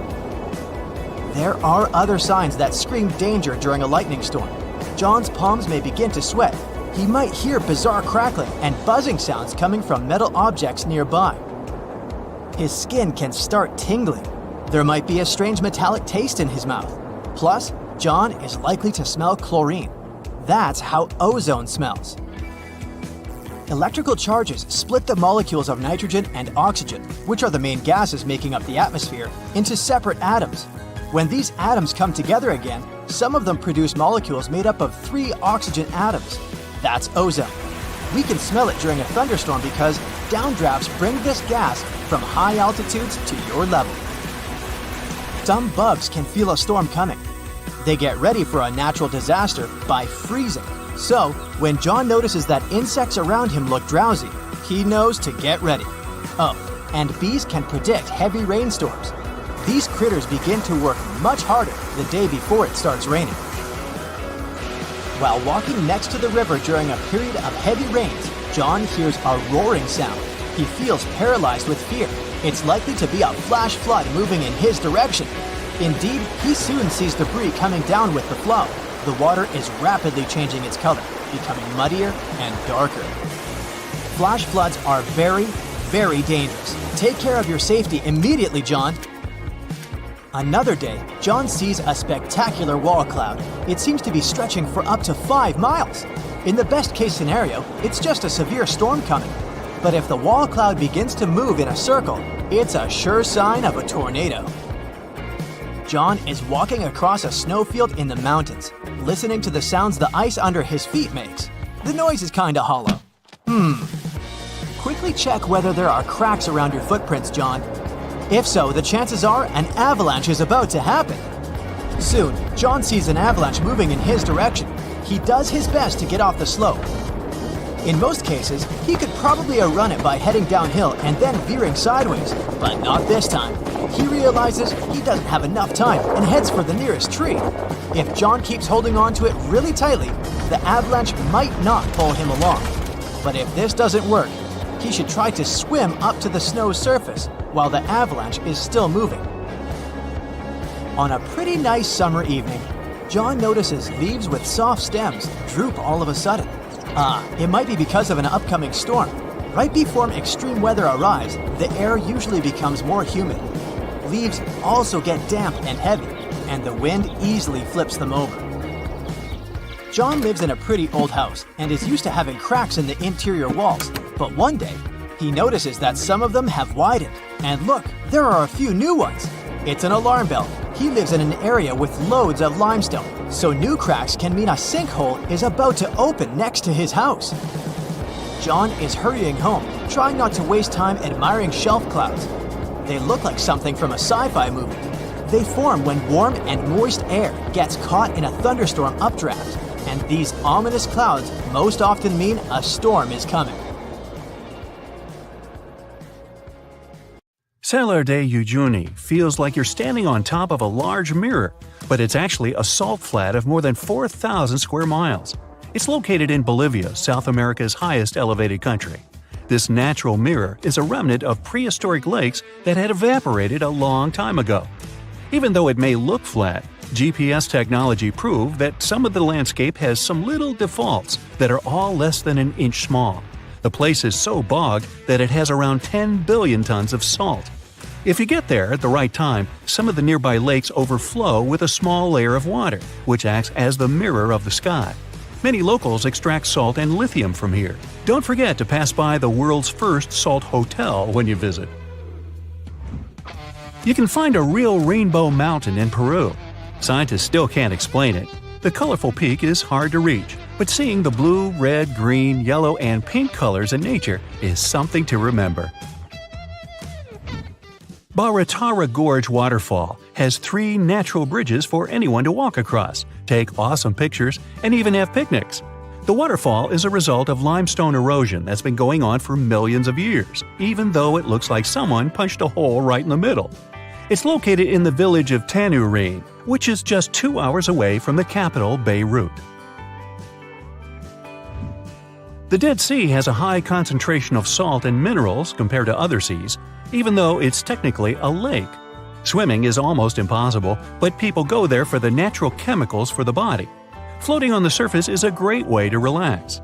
This ancient body of water got its name because no macroscopic organisms can live there, since it's 9.6 times saltier than oceans. Only a few bacteria and fungi can be found enjoying the salt. It's also Earth's lowest elevation on land, at 1,400 feet below sea level. All the way in Saudi Arabia is a rock sliced perfectly in the middle with 2 pieces sitting parallel. What makes Al Nasla so unique is that it wasn't artificially done, but is a result of nature's work over the years. This glacier may look like someone dropped tons of red paint in the middle of Antarctica, but it's actually the natural color. Blood Falls is a result of extreme salted water mixed with iron oxide, giving out this eerie vibe in the middle of nowhere. In Hanoi, the capital city of Vietnam, you can enjoy your coffee just a few feet away from an actual moving train. The locals who live in this neighborhood have to make sure no one is on the tracks when the train drives by twice a day. On a crowded day, you would have to stick yourself on a wall behind you or head inside the many coffee shops nearby. Frozen bubbles are a common thing in Abraham Lake, Canada. They look like some jelly-like substance, but they're just methane gas produced by bacteria when they eat the organisms that sink to the bottom. During the process, methane bubbles are released, but since it's below freezing temperatures, these bubbles become frozen in place.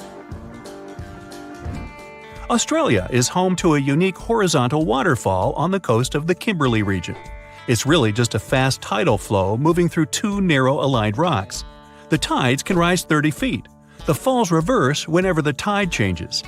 Also down under is the biggest single rock in the world. It's so big that it even looks like a large hill. It has a circumference of 6 miles and is 1,100 feet high. The edges are eroded since the rock has been around forever. Antelope Canyon in Arizona, also known as the place where water runs through rock, has 2 sections of slotted canyons. Throughout the years, the water running through sandstone has created picturesque formations like no other. In the Philippines, you can swim in some of the most crystal-clear waters and discover an underwater world below you in the province of Palawan. The municipality of Coron has white sandy beaches with many small boats riding through the many amazing sceneries. Tristan da Cunha is a small volcanic archipelago in the Atlantic with the only neighboring cities of Buenos Aires, Argentina, and Cape Town, South Africa. It takes 7 days by ship to get to this unique place. If you want to escape from the rest of the world, staying with the 280 locals will make you feel like you're away from everything. An island even more isolated than Tristan da Cunha is Pitcairn Island. 1,350 miles off of Tahiti, this place is a mixture of British, Polynesian, and other Pacific Islanders living remotely with the volcanic soil used for crops. The population is around 50 people. The little island is considered to be the second largest marine protected area. If you plan on visiting, be ready for a long sea voyage on a supply ship that hosts 12 passengers. This abandoned fantasy-like railway tunnel in Ukraine is one of the most romantic places you could visit. Walking through leaves and lush green plants feels like you're in a fairy tale.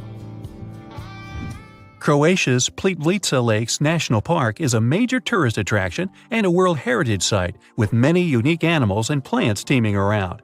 It looks like an epic movie set with infinite waterfalls flowing from every direction and the clear lakes all around.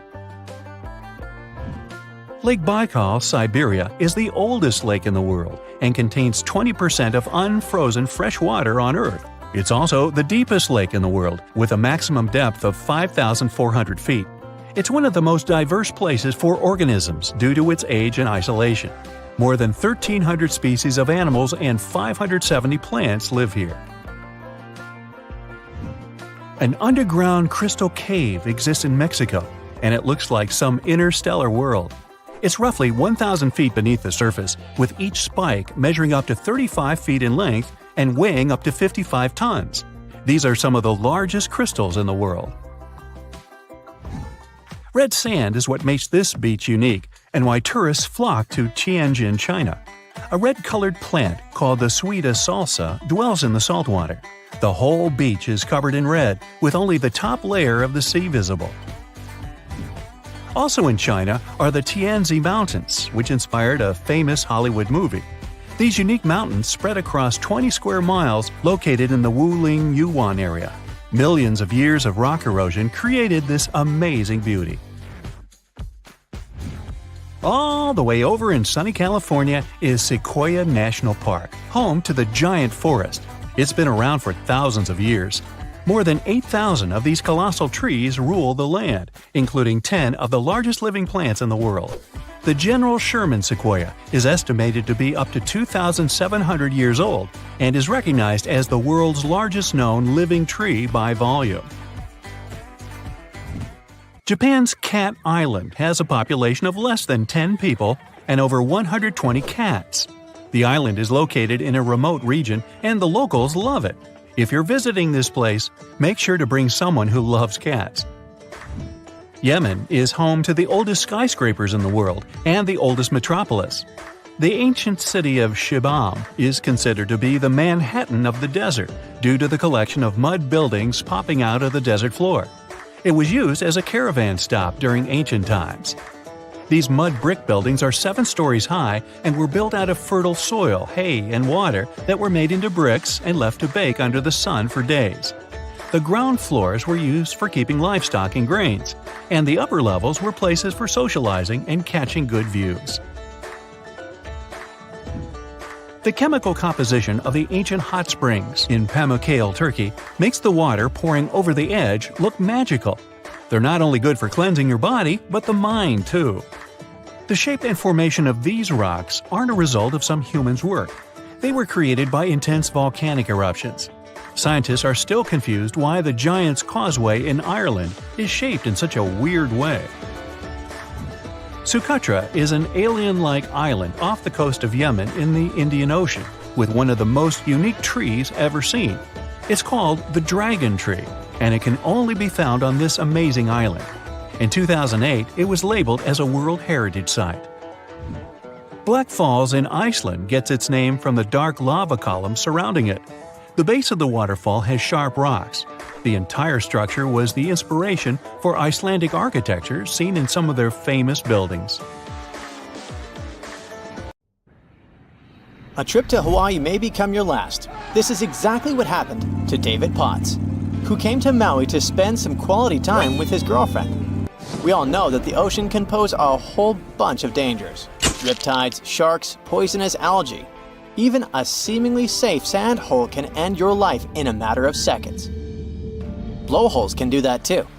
The thing is, they're not frequently spoken of, therefore, many people just don't know that they'd better stay away from them. Now, let me break it down for you what a blowhole is. You all know sea caves, right? As any other formation, these grow in size. In case they grow landward and upward, they sort of turn into vertical shafts, exposing themselves toward the surface. As of now, everything seems fine, no extreme danger whatsoever, right?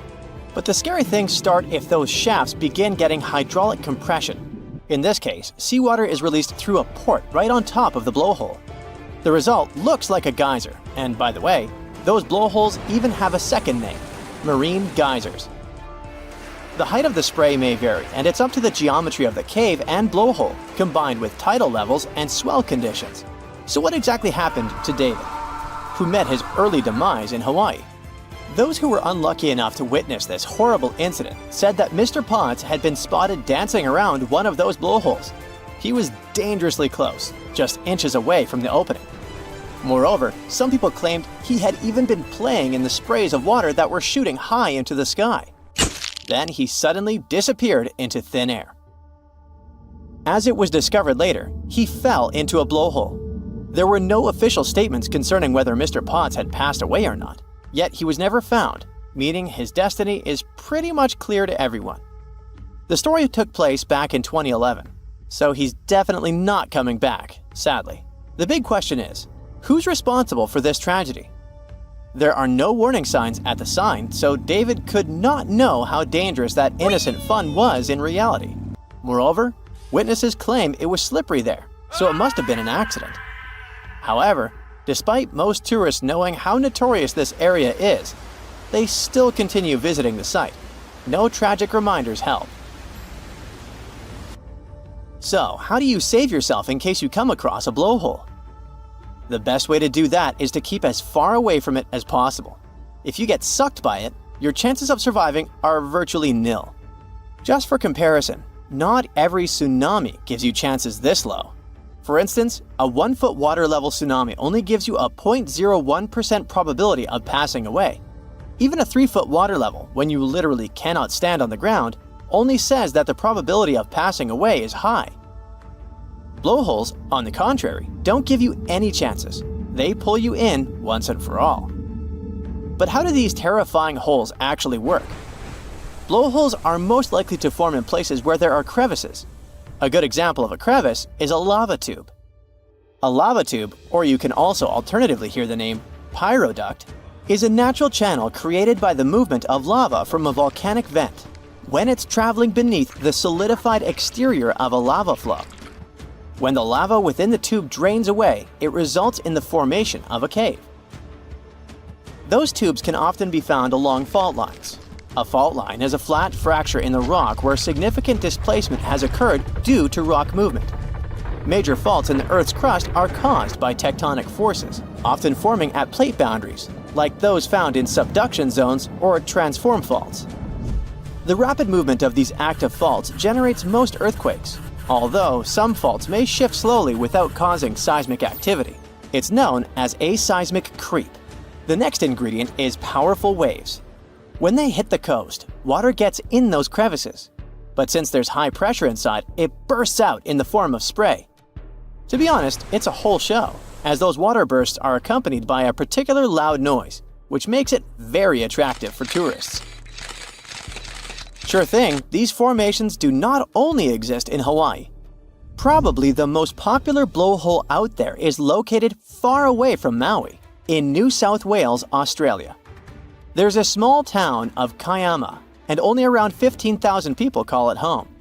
However, this small place attracts myriads of people because of a blowhole also nicknamed Kiama. This name has a meaning behind it. It's literally translated as where the sea makes a noise. And remember, blowholes are normally accompanied by a particular sound. The town of Kiama literally makes its living thanks to this unusual geological formation, attracting up to 900,000 tourists each year. There must be something special to see other than the hole, right? Otherwise, so many people wouldn't be ready to pay their hard-earned money to travel there. The blowhole in question can spray water up to 82 feet in the air. Trust me, if you come close to this place, you'll get thoroughly drenched in water.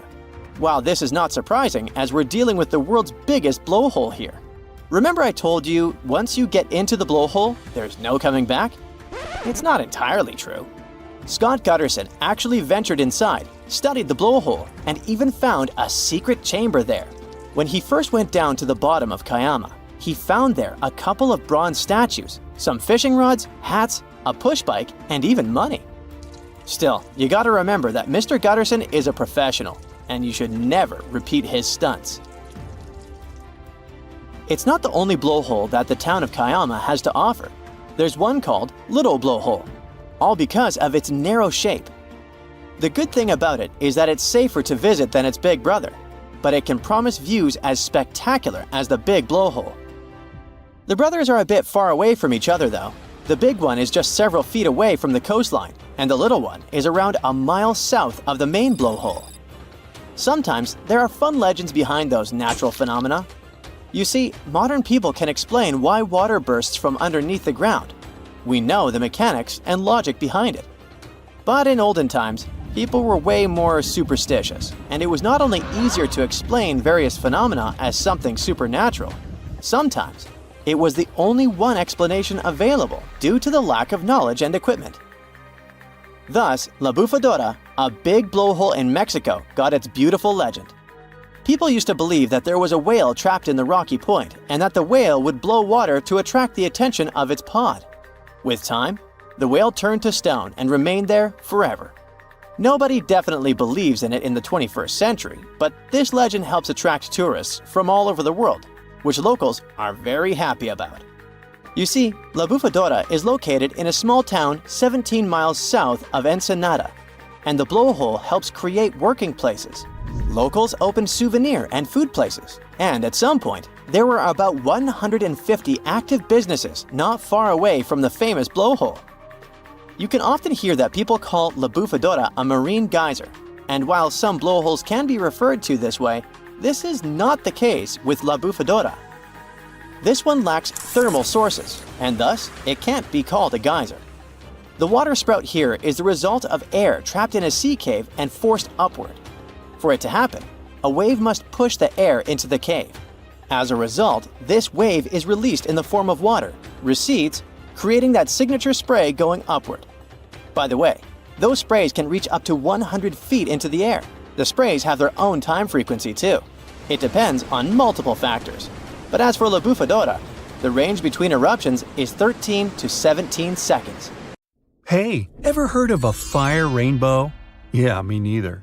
How about a circumhorizontal arc? Didn't think so, but just so you know, they're one and the same thing. At first glance, it looks like a painting, or like a rainbow-colored splash in the sky. Despite the name, they have nothing in common with either fire or rain. This phenomenon happens on rare occasions when the sun shines through a particular type of ice cloud formation. The rainbow halos are just as unique. Again, a specific type of ice crystals in clouds needs to be present for the surface of the Earth to bend light from the sun into a perfect ring. The same thing can happen with moonlight. The only difference will be that moon halos are usually white and sun halos can be rainbow-colored. When visiting regions with high altitudes, you may be one of the lucky people to stumble upon penitentes. They're basically naturally formed ice spikes. For them to be formed, they need a really cold and elevated environment where the air is dry. The sunlight turns ice directly into vapor rather than melting it into water. And that's why these blades of snow and ice start to pop up on the surface of the Earth. As cute as they may be, they can end up as tall as 15 feet. Now, what happens when small individual droplets of lava meet the wind?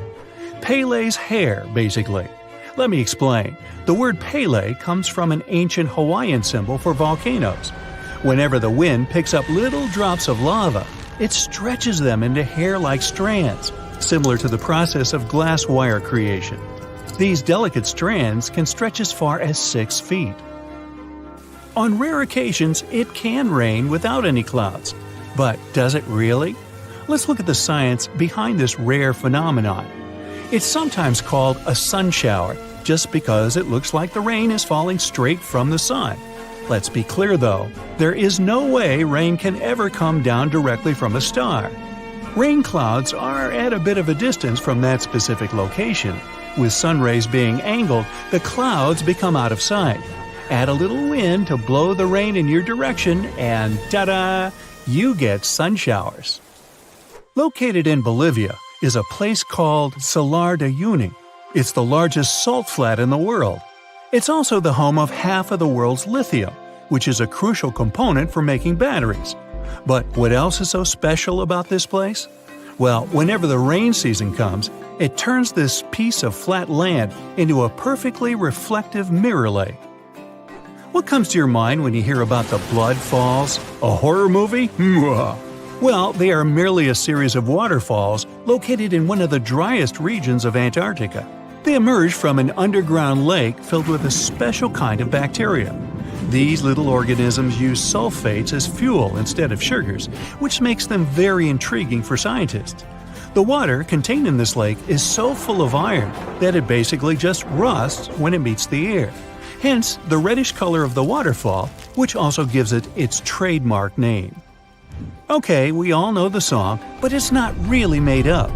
There is actually such a thing called a desert rose.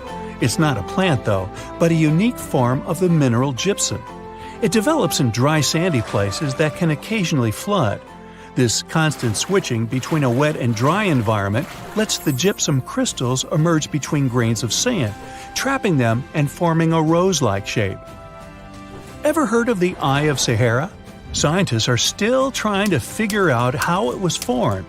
You can only see it if you fly above it, but it's basically a naturally formed dome that dates back to approximately 100 million years ago.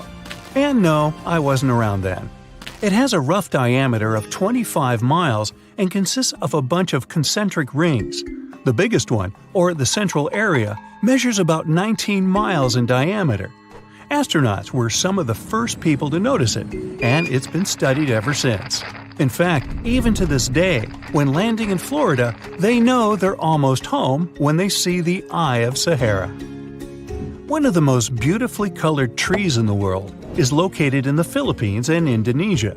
It's called the rainbow eucalyptus. It got its name because of its bark that switches colors and peels away as the tree ages. The bright green bark is the youngest, as it contains a substance called chlorophyll, usually found in leaves. It then switches to purple and then to the color red. And finally, it turns brown as it grows and loses the chlorophyll. Now, don't be tricked into thinking that's a whole forest. It's one single tree. And no, it's not some sort of optical illusion either. Let me explain. Underneath that soil, there is a complex network of roots that connects around 47,000 tree-like shapes you see above the ground. It's called the quaking aspen. Some of these trees are among the oldest and largest organisms in the world. Now, here's a good destination for all travelers, or maybe not so good after all. The most lightning-stricken area in the world, according to recent data released by NASA, is Lake Maracaibo in Venezuela. Out of all the days in a year, 300 of them feature thunderstorms in this location.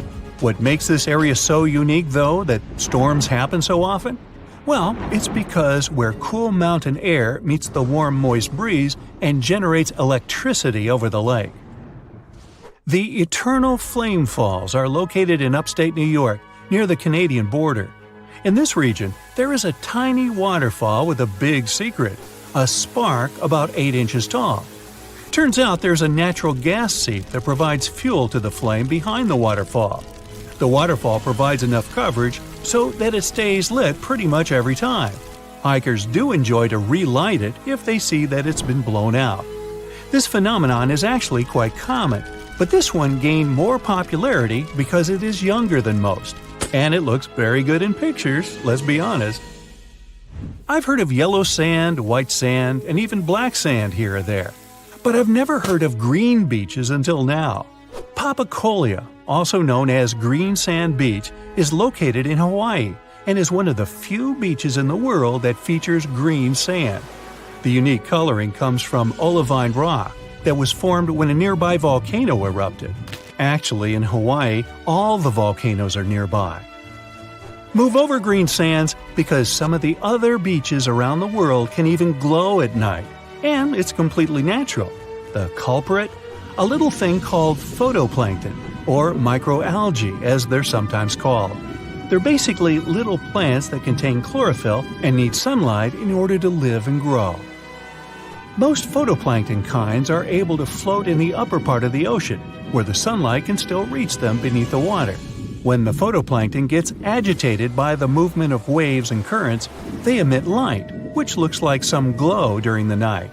These special microorganisms are found on beaches in a lot of places around the world, such as the Maldives, Puerto Rico, and the Everglades.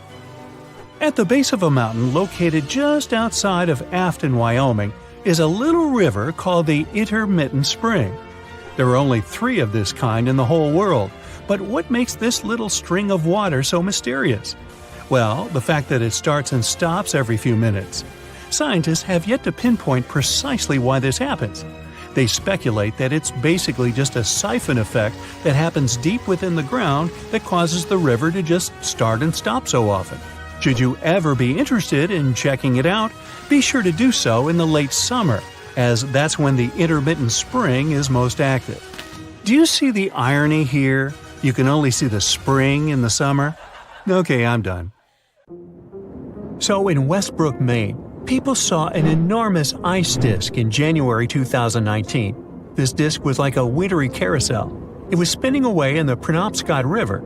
Residents called it everything from an icy lazy Susan to a frozen spinning wheel. It was estimated to be around 300 feet wide, which made it one of the biggest ice disks ever seen. Weirdly, the spinning ice disk notion isn't new. They've shown up in places like Russia and Washington before. They were almost always a perfect circle. So why do they happen? Well, some scientists in 1997 thought it was because river water created a whirlpool effect around a chunk of ice, smoothing it out to be perfectly circular. Yet, in 2016, other scientists claimed that river currents helped these disks get started, but temperature changes kept them twirling. Warmer water makes the ice melt and sink, creating a vortex that keeps the disk spinning. The warmer the water, the faster it spins. Ever heard of the Hestilin lights of Norway? They aren't the same as northern lights. Think of these lights as glowing balls. They have been seen since at least the 1930s. These luminous wonders show up in all sorts of colors and shapes.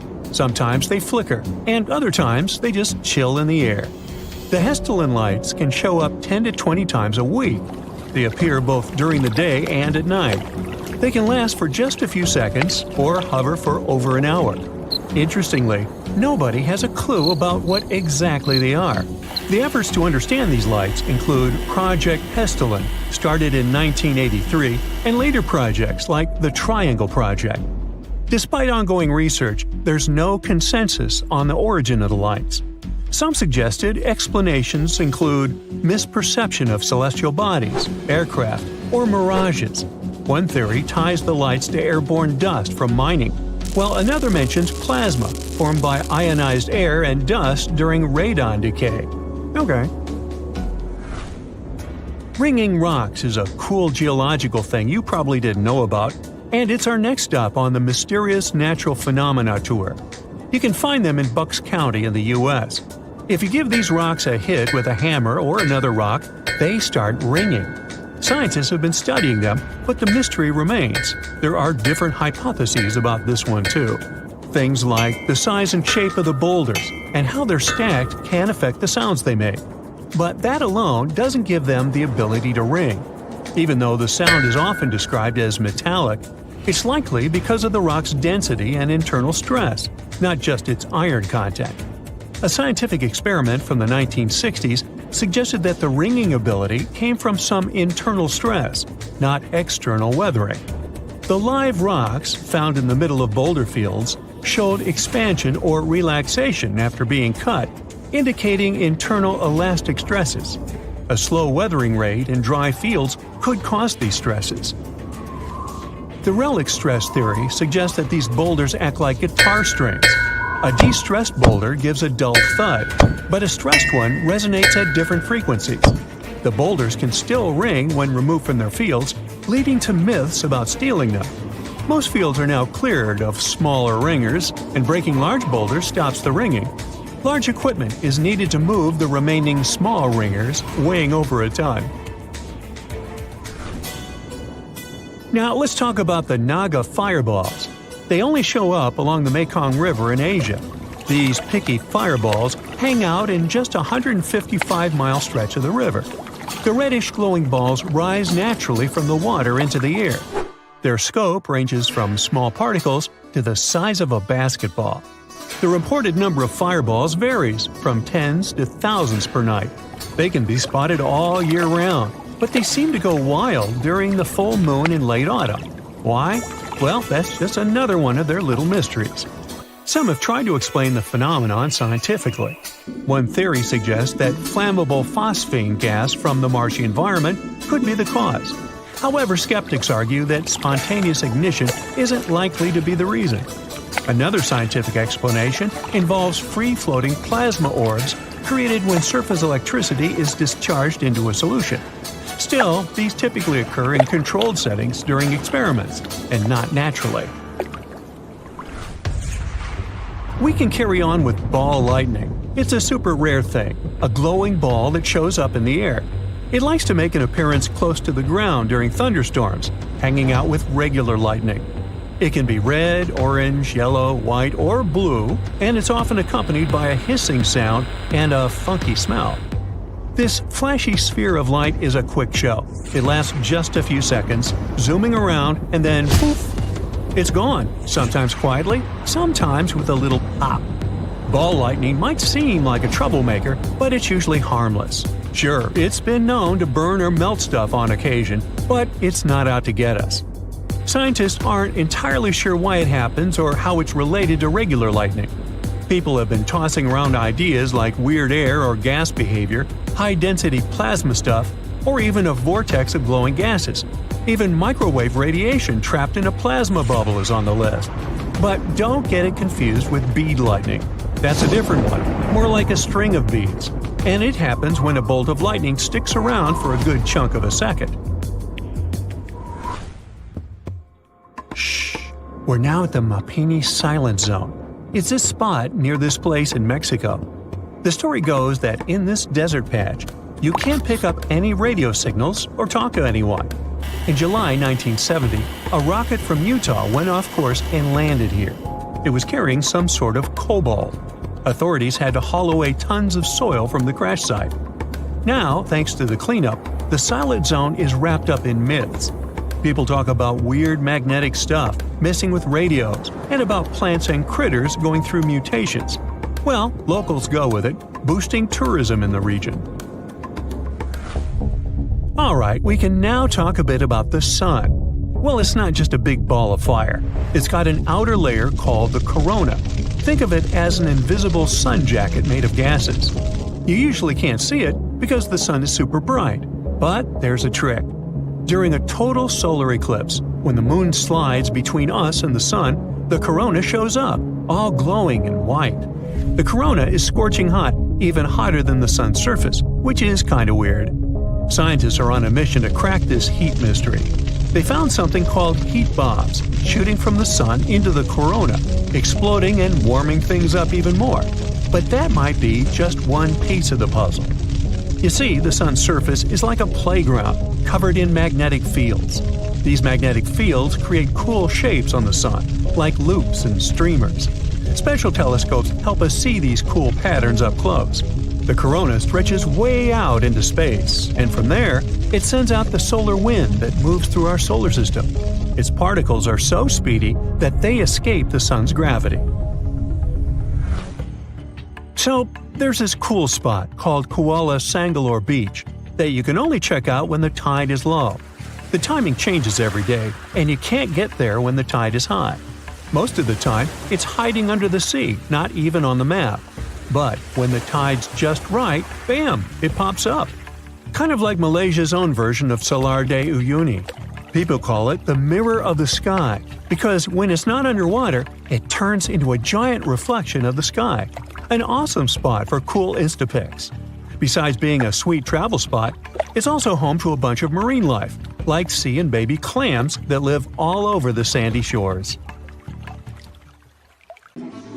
Imagine sitting at home, drinking coffee, and watching a new episode of your favorite series. And suddenly, boom, crash! What's happened? Nothing terrible, just a meteorite that has just crashed into your kitchen after breaking the roof. You might think this story is entirely made up. But that's what actually happened in New Jersey during the Eta Aquarid meteor shower, which is active from April 19th to May 28th and peaking on May 5th through 6th. The space rock itself was the size of a pork roll sandwich. It was also pitch black and weighed almost 4 pounds. It slammed through the roof and hit the wooden floor, ruining it. When the inhabitants of the house found the rock and touched it, it was still warm. Luckily, the thing wasn't radioactive and there was no one at home at the time this intruder arrived. But the most shocking thing about this meteorite? Astronomers believe it might have come from a cosmic snowball traveling far, far away from Earth. To explain this, I'll have to tell you a bit more about the Eta Aquarid. This meteor shower is famous for its fast meteors, leaving long, glowing trails. It's produced by Comet Halley, completing its orbit around the Sun every 76 years. The comet hasn't visited Earth since 1986 and won't come back until 2061. Right now, it's somewhere near the constellation of Hydra, which is more than 100 light-years away from our planet. Every year, Earth has to pass through trails of debris left by the comet. They collide with our atmosphere, disintegrate, and create beautiful, colorful streaks in the night sky. And it happens every time Halley returns to the inner solar system. Its nucleus sheds a layer of ice and rock into space, and some of it reaches our planet. The Central New Jersey authorities believe the meteorite that sneaked into the house originated from that meteor shower. But I feel that you might be pondering another question that confuses many people. What's the difference between all those space bodies? I mean, there are so many of them flying out there. Meteors, meteorites, asteroids, comets. Ugh. Okay, let's figure it out together. An asteroid is a rocky body orbiting the sun. It's usually not very big and quite inactive. Comets are different. They're covered with ice that normally evaporates in sunlight, forming a coma, which is what a comet's atmosphere is called. This coma consists of dust and gas. A comet also has a tail that is made of dust and/or gas too. A meteoroid is a small part of a comet or asteroid that orbits the sun. If this meteoroid manages to sneak into Earth's atmosphere and vaporize there, it's a meteor. It's often called a shooting star. And finally, if a meteoroid manages to survive the passage through our planet's atmosphere and lands on Earth's surface, it becomes a meteorite. If you think such space guests are a rare occurrence, that's not exactly true. Every day, our planet is hit with more than 100 tons of sand-sized particles. About once a year, a large, car-sized asteroid enters Earth's atmosphere, turns into an impressive fireball and burns, luckily, before reaching the surface of the planet. And every 2,000 years or so, a meteoroid the size of a soccer field hits Earth, causing a lot of damage. And now, imagine this. A huge, really ginormous asteroid is approaching our planet. There's no one on Earth to predict its appearance. Neither is there anyone to stop it. That's why soon, the asteroid crashes into the surface of Earth. The force of the collision is so powerful that the space visitor doesn't stop until it gets through the crust to a depth of several miles. The impact leaves a crater of more than 100 miles across. Thousands of cubic miles of solid rock instantly turn into vapor. The crash sets off a series of natural disasters that erase 75% of life on Earth. The creatures that were close enough to see the crash don't survive for longer than a few seconds. Even closer to the impact crater, the ground is covered with thousands of feet of hot ash, grit, and rubble. Several seconds later, everything for many miles around bursts into flames. What doesn't burn down within the next several minutes after the collision faces a different, even more terrifying fate. The asteroid causes a monstrous, largest ever tsunami. A recent study claims that it was thousands of times more powerful than any wave people have ever seen. The tsunami was so devastating, it eroded seafloor sediments half a world away. The team of scientists even remodeled the events of the first 10 minutes after the impact, and the model showed that the asteroid had produced waves up to 30,000 times greater than one of the largest tsunamis people have ever recorded, the one in the Indian Ocean in 2004. You've probably already guessed that I'm talking about a real-life event, namely the asteroid collision that wiped dinosaurs off the face of the Earth. The Chicxulub asteroid, as we now know it, is believed to come from the outer reaches of the solar system. This space body was at least 6 miles across. It crashed into the shallow seawaters near the Yucatan Peninsula. The impact was so powerful that it left its signature on the face of the planet. In 2021, researchers found out that the collision had carved mega ripples into Earth's crust in the region of modern-day central Louisiana. But such devastating events, when an object that large threatens Earth's inhabitants, happen very rarely, once every few million years. Space rocks smaller than 80 feet usually burn up in the atmosphere of our planet, causing little to no damage. If a rocky meteoroid larger than 80 feet but smaller than half a mile across was to hit Earth, it would cause local damage to the impact area. As for a space rock with a diameter larger than half a mile, it'd likely have worldwide effects. And these space bodies aren't even the largest. For comparison, asteroids populating the main asteroid belt between Mars and Jupiter can be as huge as 580 miles across. But you can breathe out. They're too far away, and don't pose any threat to our planet. All the time, our scientists keep learning more and more about hazardous asteroids and comets.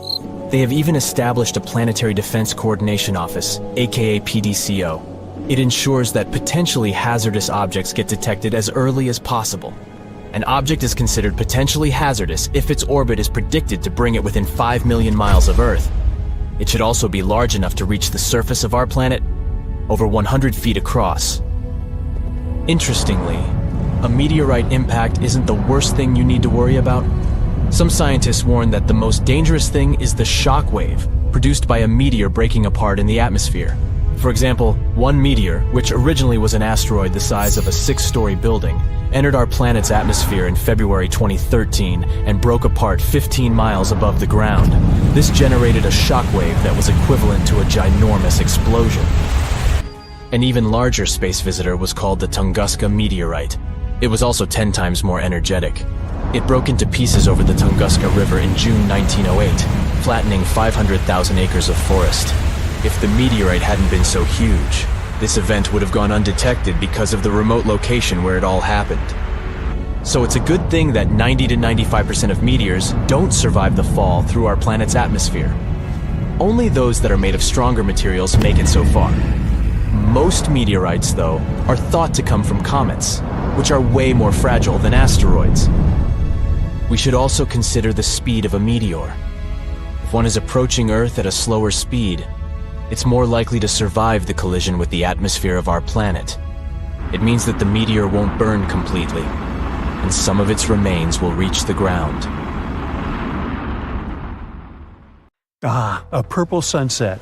You must have seen one of those at least once in your life. Normally, it's nothing ominous and has to do with the way light travels. The light that the sun produces is white. When it goes through a prism, you see light waves of different colors, from red and orange to blue, green, and indigo. Light normally travels in a straight line if there's no obstacle in its way. The shorter light waves, including blues and purples, are scattered easier when they meet with those obstacles, like molecules and aerosols in the atmosphere. Because the sun is low on the horizon at sunset and sunrise, its light has to pass through more molecules that scatter the violet and blue light. The colors that your eyes pick up, then, are yellow, orange, and red. But with the right conditions, you can see the gorgeous purple sky. Sometimes purple sky appears for much scarier reasons. It can be caused by hurricanes, wildfires, or dust storms. The concentration of vapor in the air increases, and the light scatters more than usual. Dust, a setting sun, and low cloud cover all contribute to this natural show, too. The sky turns orange and red at dusk if there's still enough light. Then it gives off pink hues, which mix up with a dark blue sky above. Now, do you remember what happens when you mix pink and blue? You get the color purple. Not every hurricane makes the sky turn purple, and trying to predict if it's going to happen is like trying to forecast a rainbow. Still, people reported several major hurricanes made the skies turn purple.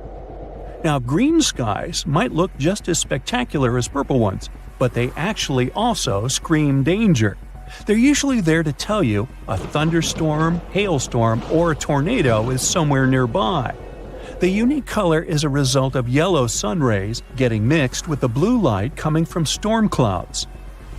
So you're enjoying a nice day by the ocean with a fresh breeze in your hair, when suddenly you notice the water starts retreating from the beach at a huge speed.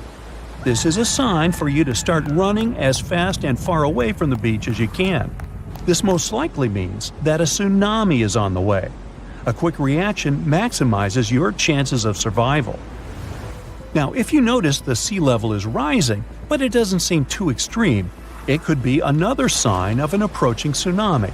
It happens in 40% of cases, and the incoming water is the first tsunami wave. The next one, way larger and more dangerous, usually follows in about 10 minutes. Another thing about tsunamis is that they like to arrive with some loud sounds. People describe them as thunder, the sound of a locomotive, a helicopter, or just a loud boom. Do you see a channel of choppy water on the beach? It's in your best interest to stay away from the water. There might be a rip current under the surface that can be extremely dangerous. Sometimes waves hit the shore in a weird way, which forms these rip currents. You might see a strange break in the waves, or an area with a different color than the rest of the water. Random bits of seaweed going in all directions is another rip current warning sign. If you happen to find yourself caught in a rip current, try to stay afloat, but don't try to go against the current. You'll only waste precious energy. Scream for help and try to float your way along the beach. Once you break out of the current, swim diagonally to the shore. The next time you spot conically shaped clouds in the sky, remember it's a good time to start looking for some shelter. If it just stays like that, a severe storm is on the way. But if a cloud of that shape starts spinning around, it means it's about to transform into a tornado. If you have bees nearby, they can save you from big trouble one day. These hard-working little guys get more active than usual when they feel like a storm is on the way. They speed up to collect more nectar before it hits them, and once they're done with it, they'll always come back to the hive 10 to 15 minutes before heavy rain, even when there are no obvious signs of it coming. Their secret is super sensitive hairs on the back that can pick up electrostatic buildups from storm clouds. For centuries, people have noticed that animals act weirdly a couple of days before big seismic events. Dogs can't stop barking, cows halt their milk, and toads, rats, and snakes leave their homes. It looks like animals can feel smaller initial shock waves that humans don't even notice. Scientists have tried to find some legit explanation for it and run endless tests and experiments. But so far, they're still on their way to explaining this mystery. Can you smell ozone in the air? When a thunderstorm is on the way, it's the most distinct and pungent smell you can pick up. An electrical charge of lightning sets it free from higher altitudes. The other, more pleasant smell of rain is petrichor. Rainwater wakes up molecules on plants, trees, concrete, and asphalt. Their aroma spreads all over the place. You can even feel that smell in your own mouth. All those positive ions in the air that a lightning bolt sets free gets mixed with ozone and your saliva, and that's how you get that bitter metallic taste. When lightning is about to strike, you might hear bizarre crackling, buzzing, or vibrating sounds coming from metal objects nearby. Your palms may begin to sweat, and then you can feel your hair stand on end. That's a clear call for action, and that action is to run for your life. Positive charges are going through your body trying to reach toward the negatively charged part of the storm. Trust me, you don't want these charges to meet. If you see no shelter that you can reach fast, try to make yourself smaller than the objects around you. Drop down your umbrella and stay away from wire fences, metal pipes, rails, and other metallic objects. And don't lie flat on the ground, it's likely wet, which means it's a great conductor of electricity. If you suddenly notice crevices in the asphalt next to your house, it could be a sinkhole warning sign. Inspect your house on the inside. Does that door begin to jam? Or maybe there's a gap where the walls meet the ceiling. Uneven kitchen cabinets and drawers, slanted floors, stairs that begin to slope, water leaking after every rain, and displaced moldings are all signs that a sinkhole is about to open. To find out if it's definitely a sinkhole and how dangerous it is, you gotta consult with an engineering company. If you find a sinkhole that's already there, you gotta stay away from the sinkhole area. Fence or rope it off to make it less dangerous for others. You'll need professional help to fix it. Some volcanoes scream when they're about to erupt. Small earthquakes, which often happen before, produce a hum. It's mostly non-audible to human ears, but sometimes it reaches a frequency that lets you hear it as a strange rumbling or hissing sound coming from the ground. This noise is known as a harmonic tremor. With some volcanoes, it's the sound of magma bubbles vibrating when they're going through crevices in the crust of the Earth. But it's not always like this. If scientists manage to understand what exactly causes these volcanic screams, they could create a limited early warning system for volcanic eruptions. If you're out in the wild, pay attention to the water in creeks, streams, and rivers. If its level is quickly falling, even if it's raining, this might be a sign of a nearing landslide. And if you hear a faint rumbling noise or unusual sounds, like boulders knocking together, it could mean debris is on its way to you. It's a sign to head to safety immediately, like right now. Kiev. You've been dreaming of getting here for years. Getting out your trusty camera, you start taking pictures of the cathedrals, aviation museum, and the Dnipro River, when, without warning, there's an enormous boom behind you. Turning around, you see something towering in the distance. It looks like a gigantic explosion. Uh-oh, time to leave fast. In June 2020, what the people of Kiev were looking at was an anvil cloud, a rare storm formation in the sky. Forming when strong air currents carry water vapor upwards, the air expands and spreads out as it hits the bottom of the stratosphere. It pushes the dense cloud into the cool anvil shape you see, and sometimes it even gets to be a mushroom. Anvil clouds produce some of the most dangerous lightning of all storms, one that's called a bolt out of the blue. This lightning strike seems to magically come out of the blue sky with the storm being many miles away. This type of bolt comes from the top of the anvil and can be 10 times more powerful than a typical lightning strike. People got so frightened after witnessing a giant cloud just 60 miles away, thinking something terrible must have happened. The locals had pictures of the large billow on social media before officials could explain what was going on. Authorities managed to calm everyone's fears by informing them it was nothing more than a natural phenomenon, and a beautiful one at that. Before dissipating, these clouds typically stay in one area regardless of how strong the wind is. Touring around the northern tip of Queensland, Australia, way away from those creepy crawlies, it's time to take a break and relax at the beach. Getting comfortable, you notice a great big shadow passes over you, then another, and yet another. Looking up, this weird weather is simply stunning. The clouds are called morning glory, a very rare type of cloud that almost seems to roll across the sky, looking like a massive tube. These clouds can measure up to 600 miles long, even appearing in large groups as well. This phenomenon is the result of an updraft pushing through the cloud, creating a rolling appearance, while moist cooler air at the back causes them to sink downward. Southern India between July and September 2001. People witnessed one of the strangest weather phenomenon in recorded history. The rain was red. What many would have thought to be a typical rainstorm left them shocked. The color was bright enough to stain clothes. There were other colors too, such as green, yellow, brown, and even black. In the middle of a monsoon, red rain started to fall, and did so periodically for several weeks. Researchers have found this unusual rain is stained either by dust or algae, so don't try to catch any on your tongue.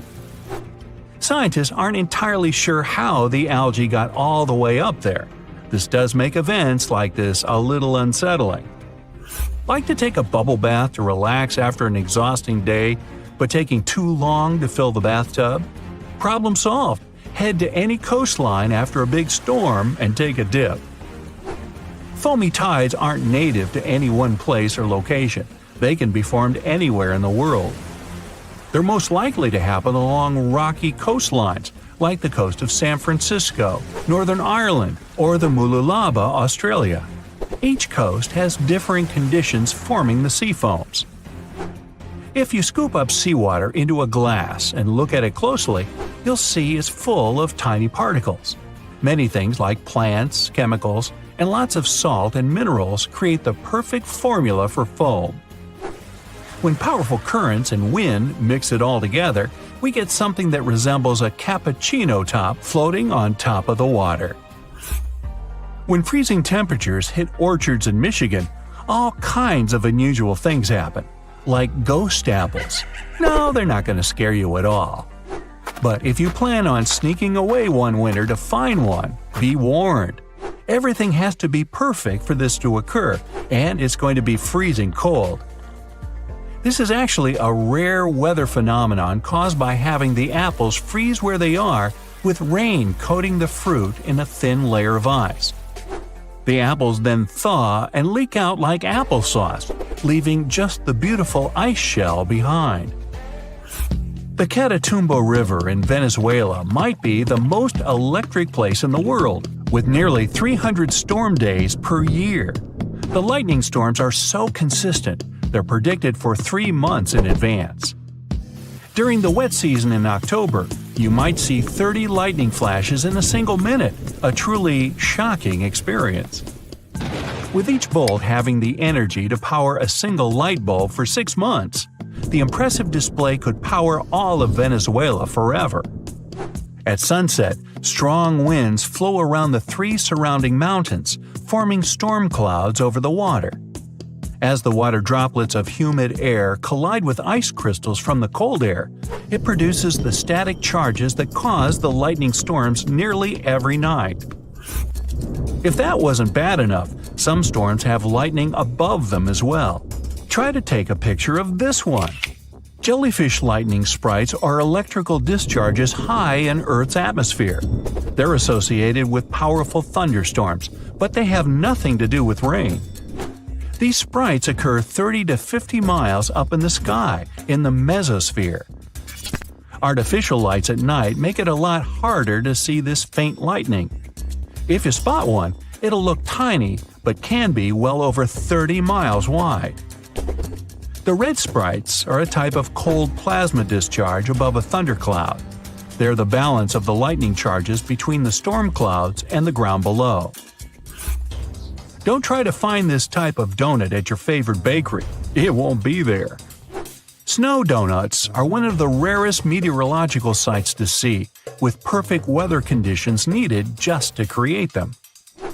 Found in any snow-covered mountain area, like the Rocky Mountains, the wind, temperature, snow, ice, and moisture have to all work together for us to see these phenomenal rings.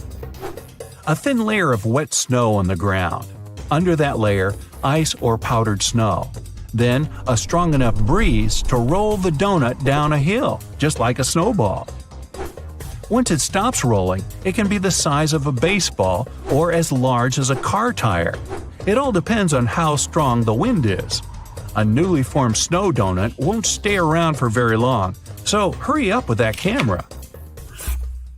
Watching the sunset over the horizon, the beautiful purples and pink overhead are nothing compared to the 3 suns you see in front of you. Wow, since when did Earth get 3 suns? These phantom stars sometimes appearing beside the sun are called sundogs. Maybe they're called that because they're kind of dogging the actual sun? Sundogs often appear as colored areas of light at the same height above the horizon as the sun. They're mostly observed on a ring or halo, where ice crystals best reflect the light. There are also moon dogs that appear alongside the moon and are formed by lunar light passing through ice crystals. though these aren't seen nearly as much as their daytime partners. Taking photos in the wild, you finally found the perfect spot to take that dream shot. The crystal clear water, the pines, the mountains, and the flying saucer. Wait, a flying saucer? Oh, aliens are here! You might be thinking this if you saw a saucer-shaped cloud. I'm not even going to try to pronounce their name though. Put that on the screen, please. Wait, just kidding. It's altocumulus lenticularis. Aren't you impressed? These are really just unusual cloud formations over mountaintops. When moist air flows over a mountain, a wave is created if the temperature difference is perfect. As the air passes through the wave, evaporation occurs and a series of these clouds may form into an oval shape.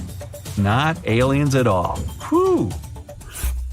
The sky is falling! The sky is falling! Well, people who have experienced these clouds say they look like they're coming down from the sky. Mammatus clouds look like giant white lumpy marshmallows, but it might be hard to toast these ones. These weird fluffy clouds can extend hundreds of miles in any direction, remaining visible for short periods at the bottom of anvil or other thunderstorm clouds. The strange bubble shapes are formed from turbulence within the storm itself, creating an uneven cloud base and appearing anywhere in the world. Mammatus clouds form when moist air sinks into dry air. The air must be cooler than its surroundings, cooled with ice, or be heavy with water. Earthquake lights are some of the most mysterious natural phenomena. They can show up before, during, or after an earthquake. They're usually white or blue and last for a short time, but sometimes they can last up to 10 minutes. It's hard to study them because they can happen at different distances from an earthquake center. We know that they only happen during powerful earthquakes that have a Richter scale rating of 5 or higher. Scientists believe they may be caused by the release of ionized oxygen that occurs when certain rocks break apart. This next weird phenomenon is not spontaneous, but it doesn't make it any less impressive. You'll need to head over to La Macarena, Colombia to see it. It's called the Liquid Rainbow, or the River of 5 Colors.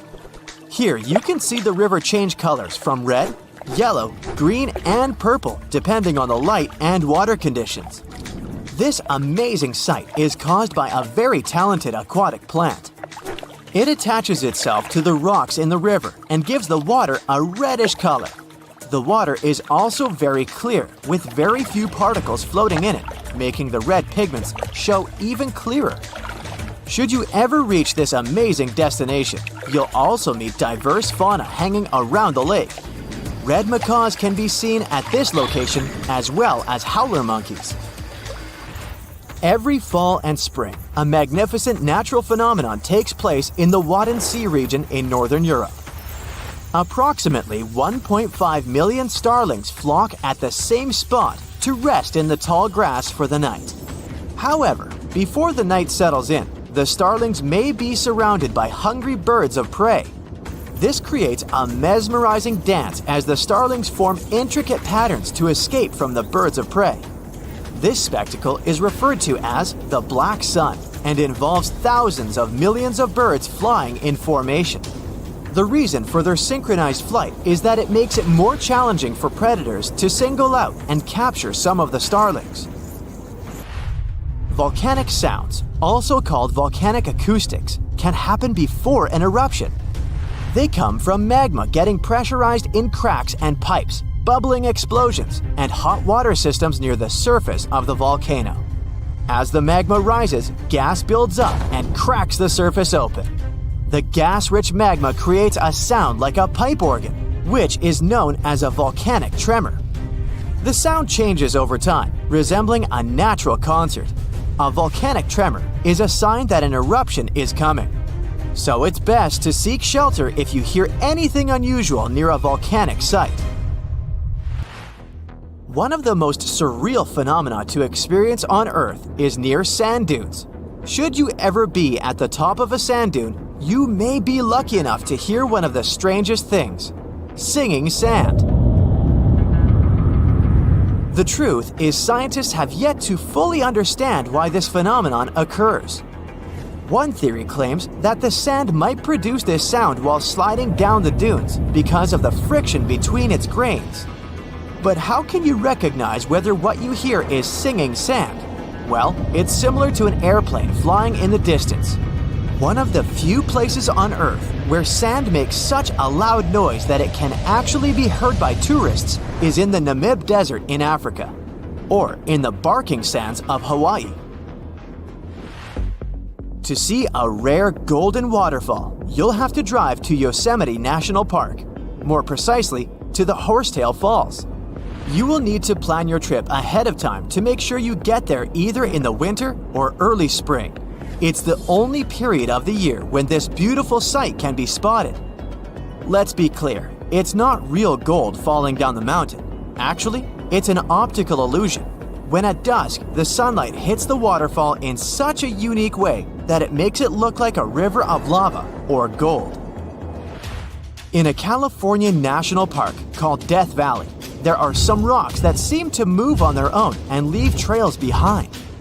Scientists thought the roadrunner bird could be responsible for these movements, but this creature is too small to drag rocks around. They also thought it could be the wind, but the rocks are also too heavy to be blown away. Scientists have been studying the rocks for years. But until 2014, they hadn't actually seen the rocks move. They'd just seen them in different positions at different times. With the help of time-lapse photography, they discovered that the movement was caused by a combination of rainfall, rapid temperature changes, and a bit of wind. When it rains, the water sometimes freezes and the rocks get stuck in the ice. As the temperature rises, the ice starts to melt and move slowly, dragging the rocks with it. The traces left behind solidify under the heat of the sun. The ice sheets that move the rocks is very thin and evaporates quickly, which is why it was difficult for scientists to understand this phenomenon. Have you ever heard of a dirty thunderstorm? Buckle up, because I'm about to take you on a wild ride through the world of volcanic lightning. No, it's not a new dancing technique, although that would be pretty impressive. It's just a funky way of saying lightning and thunder during a volcanic eruption. When a regular thunderstorm happens, positive and negative particles collide and create a big spark of lightning. And the rumble you hear? That's just thunder. But when a volcano starts to holler, some ash particles get electrified and start colliding with each other. This causes electrical discharges, making it look like there's lightning coming straight from the volcano. And with all the ash, smoke, and gas flying around, it looks like something straight out of a sci-fi movie. That's why it's sometimes called a dirty thunderstorm too. Whoa! Did you just see that giant ray of light shooting up into the sky? They're called light pillars. And don't worry, they're not a magic trick, just a bunch of ice crystals playing tricks on us.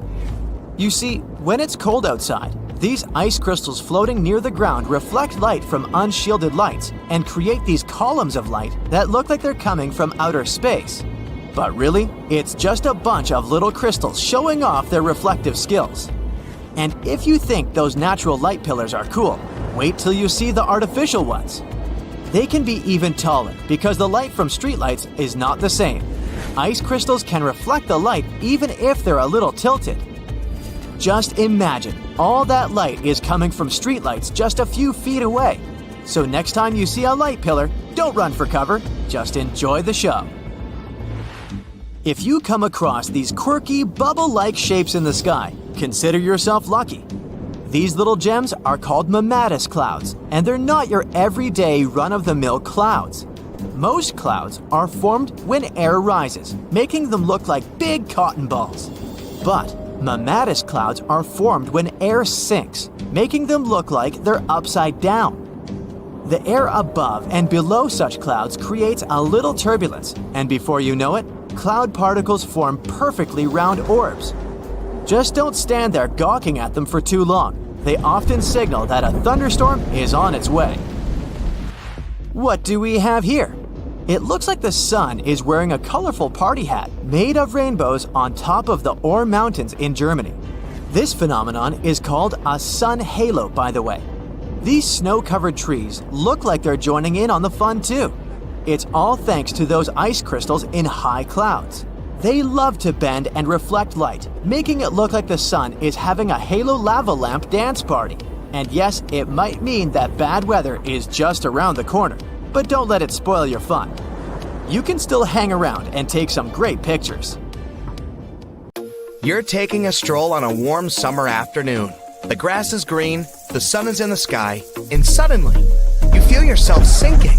You begin to panic, but then immediately you bounce back up. You test your footing and jump slightly. The grass bounces with you, like a trampoline.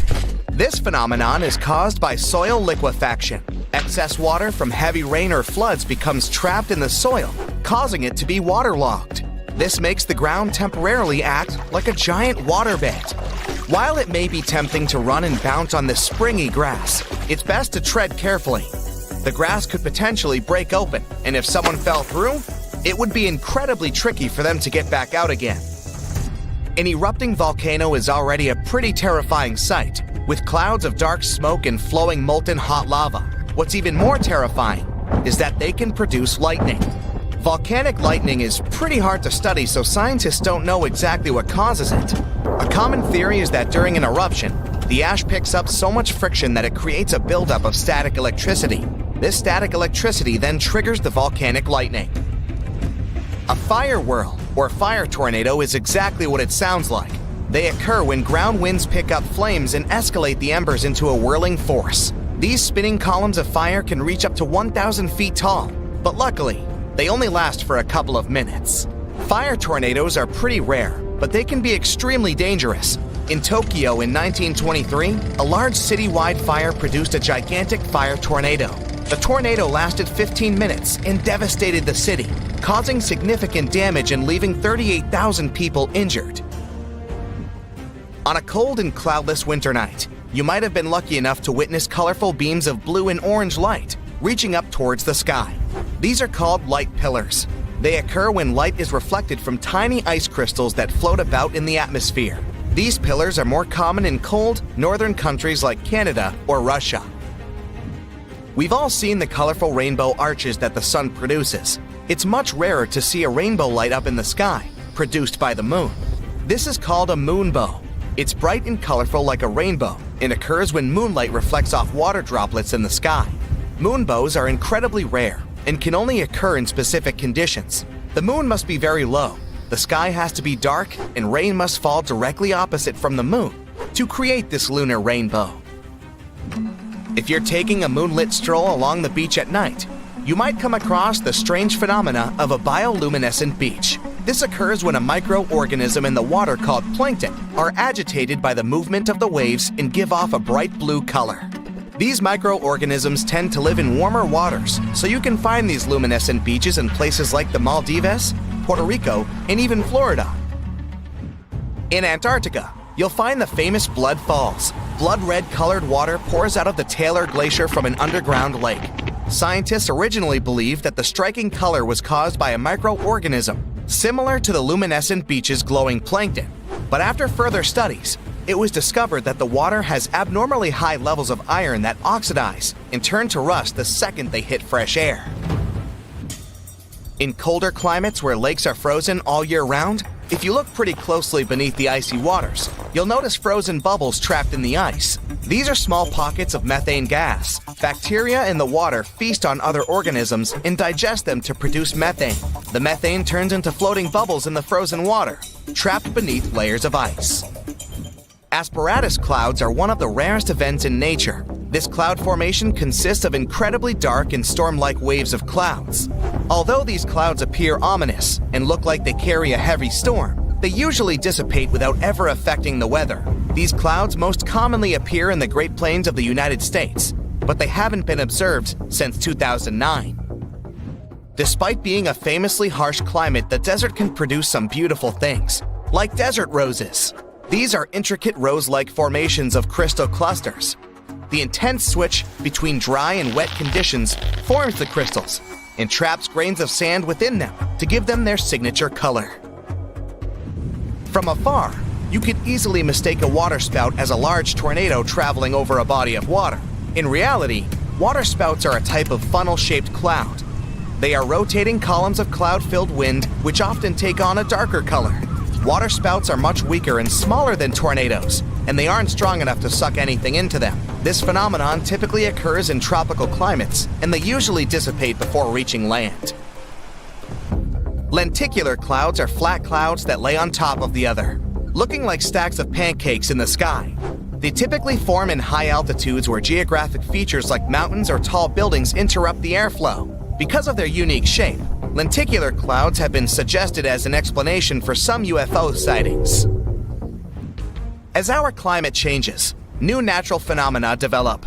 One of these is exploding permafrost. The increasing temperature in Arctic zones is causing the permafrost to melt. Just like in frozen lakes, bubbles of methane gas are trapped in the permafrost. As the permafrost begins to melt, the gas is released. This results in large explosions in the ground, which leave behind massive holes. The first case of this was reported in 2013, and several more have been reported since. When you think of icebergs, you usually think of a large chunk of pristine white ice. But in Antarctica, you find icebergs striped with colors of green, blue, yellow, and more. The different colors are caused due to the ice forming in special conditions. Green typically appears when water that is rich in algae freezes. Blue stripes are more often freshly frozen water. Other colors are typically caused by sediments of debris picked up by the water as it freezes. Nacreous clouds are some of the rarest clouds on the planet. They typically occur at high altitudes and are only visible within 2 hours after sunset. The clouds appear beautiful as they display light waves of various colors. But don't be fooled. These clouds are actually a pretty dangerous sight. Nacreous clouds are incredibly destructive to our atmosphere. Their presence encourages the chemical reaction that breaks down our ozone layer. The ozone layer is an essential shield protecting us from the sun's harmful rays. The more depleted it is, the more at risk we are of global warming.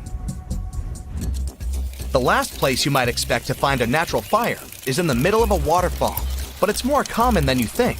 In upstate New York, in the middle of a small running waterfall is an eternal flame around 8 inches tall. Beneath the waterfall is a natural gas seep, a low pressure of gas that escapes from underground into the Earth's atmosphere.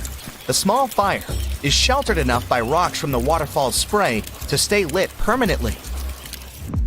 Typically, green sand isn't what you'd imagine when you think of tropical beaches, but in Hawaii and other volcanic islands around the globe, you'll find beaches covered with dark green sand.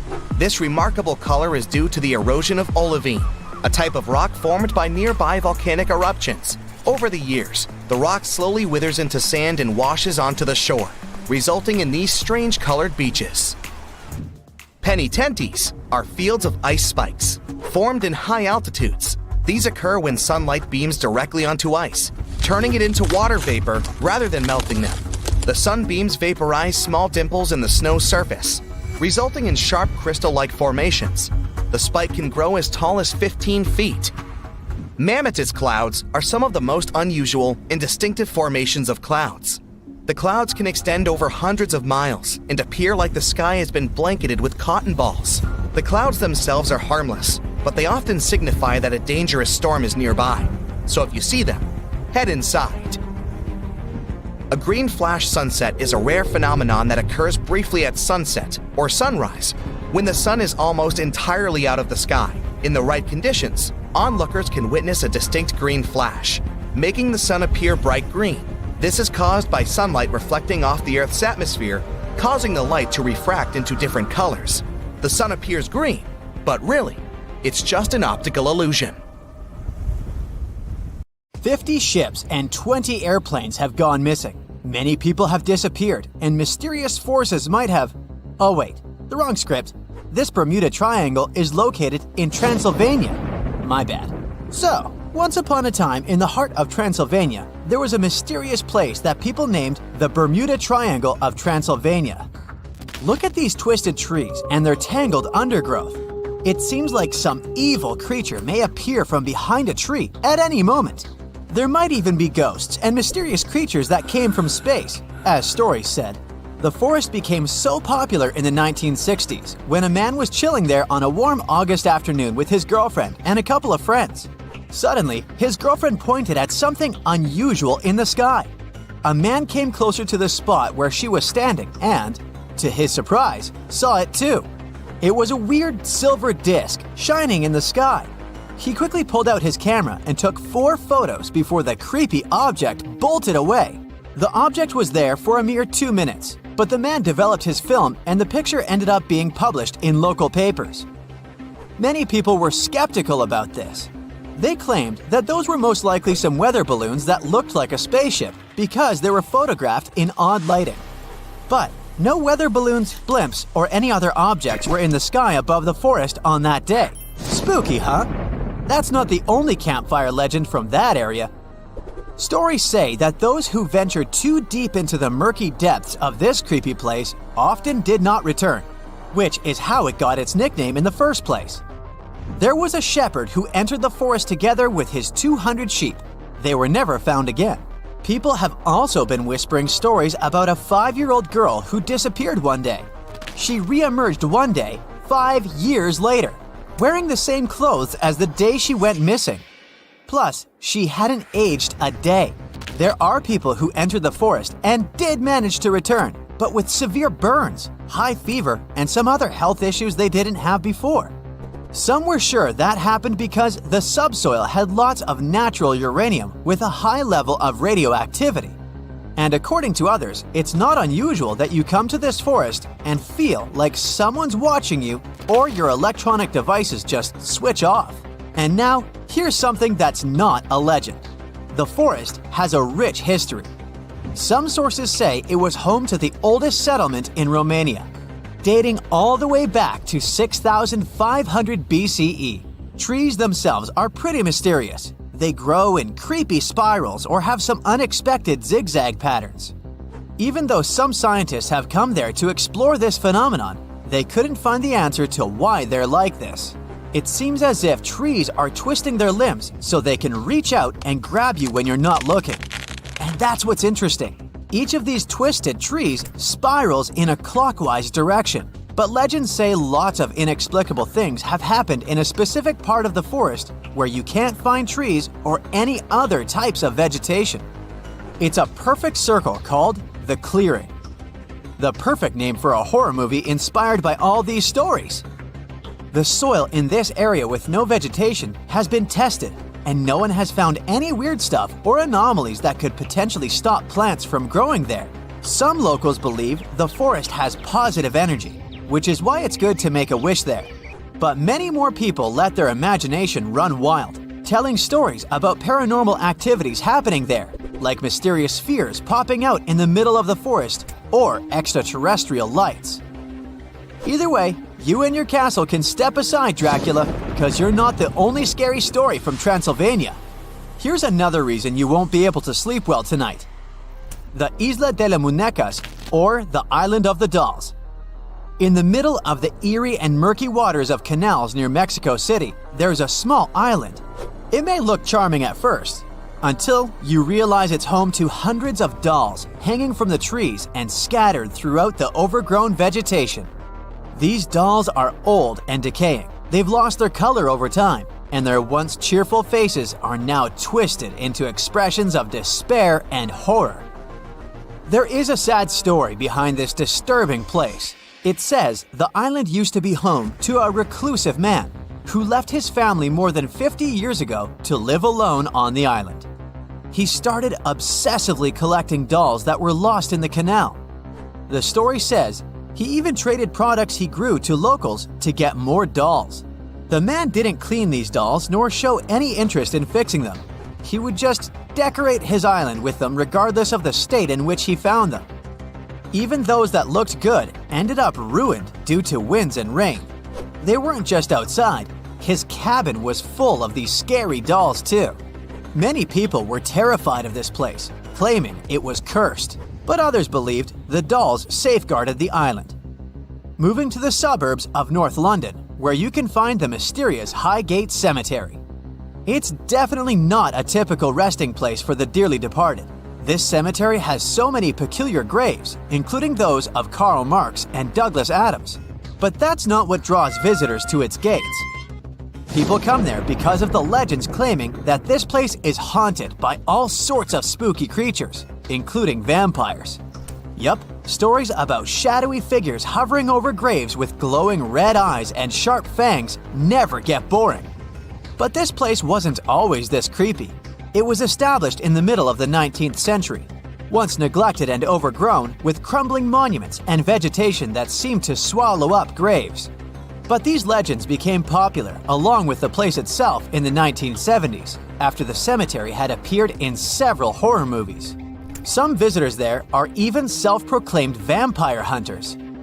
There's this peaceful and charming village called Pluckley, just a short drive away from London. At least that's what it seems at first sight. People whisper Pluckley could be the most haunted village in England. As you go through its winding streets, you'll come across many spots legends say are haunted. Many of them are connected to the Daring family, which held the title of Lords of the Manor for over 4 centuries. What gives the sense of old times is the round-topped windows on many buildings. Legend has it, hundreds of years ago, Lord Daring escaped when his enemies captured him. He jumped through one of these windows head first. In commemoration of this pretty daring act, every window in the manor house and the village was made in the same style. Even though the manor house burned down in 1951, the legacy of Lord Daring's escape lives on in the charming village of Pluckley. Some say Pluckley is surrounded by the so-called Screaming Wood. There are many legends about paranormal events that have occurred there. There are nice walking trails in this wood, but to be honest, I'd only be brave enough to hit them during the day. And how about the Crooked Forest? It's in Poland, and it consists of 400 pine trees whose trunks take a sharp 90-degree turn and then become weirdly curved, like the letter J. Someone planted them in the early 1930s, but it's still not completely clear how all these trees got the same curve. One scientist said this looked like a typical response to gravity. Plants have a special mechanism that allows them to reorient themselves when the stem is horizontal to gravity. So, these trees may have been grown this way for making boats or furniture. Of course, human imagination goes way beyond science, so many tried to explain the existence of these trees with stories of spirits that possess these trees or mysterious creatures from space that made them this way. Okay, I'm on. Let me just grab my popcorn. Ah, a purple sunset. You must have seen one of those at least once in your life. Normally, it's nothing ominous and has to do with the way light travels. The light that the sun produces is white. When it goes through a prism, you see light waves of different colors, from red and orange to blue, green, and indigo. Light normally travels in a straight line if there's no obstacle in its way. The shorter light waves, including blues and purples, are scattered easier when they meet with those obstacles, like molecules and aerosols in the atmosphere. Because the sun is low on the horizon at sunset and sunrise, its light has to pass through more molecules that scatter the violet and blue light. The colors that your eyes pick up, then, are yellow, orange, and red. But with the right conditions, you can see the gorgeous purple sky. Sometimes purple sky appears for much scarier reasons. It can be caused by hurricanes, wildfires, or dust storms. The concentration of vapor in the air increases, and the light scatters more than usual. Dust, a setting sun, and low cloud cover all contribute to this natural show, too. The sky turns orange and red at dusk if there's still enough light. Then it gives off pink hues, which mix up with a dark blue sky above. Now, do you remember what happens when you mix pink and blue? You get the color purple. Not every hurricane makes the sky turn purple, and trying to predict if it's going to happen is like trying to forecast a rainbow. Still, people reported several major hurricanes made the skies turn purple. Now, green skies might look just as spectacular as purple ones, but they actually also scream danger. They're usually there to tell you a thunderstorm, hailstorm, or a tornado is somewhere nearby. The unique color is a result of yellow sun rays getting mixed with the blue light coming from storm clouds. So you're enjoying a nice day by the ocean with a fresh breeze in your hair, when suddenly you notice the water starts retreating from the beach at a huge speed. This is a sign for you to start running as fast and far away from the beach as you can. This most likely means that a tsunami is on the way. A quick reaction maximizes your chances of survival. Now, if you notice the sea level is rising, but it doesn't seem too extreme, it could be another sign of an approaching tsunami. It happens in 40% of cases, and the incoming water is the first tsunami wave. The next one, way larger and more dangerous, usually follows in about 10 minutes. Another thing about tsunamis is that they like to arrive with some loud sounds. People describe them as thunder, the sound of a locomotive, a helicopter, or just a loud boom. Do you see a channel of choppy water on the beach? It's in your best interest to stay away from the water. There might be a rip current under the surface that can be extremely dangerous. Sometimes waves hit the shore in a weird way, which forms these rip currents. You might see a strange break in the waves, or an area with a different color than the rest of the water. Random bits of seaweed going in all directions is another rip current warning sign. If you happen to find yourself caught in a rip current, try to stay afloat, but don't try to go against the current. You'll only waste precious energy. Scream for help and try to float your way along the beach. Once you break out of the current, swim diagonally to the shore.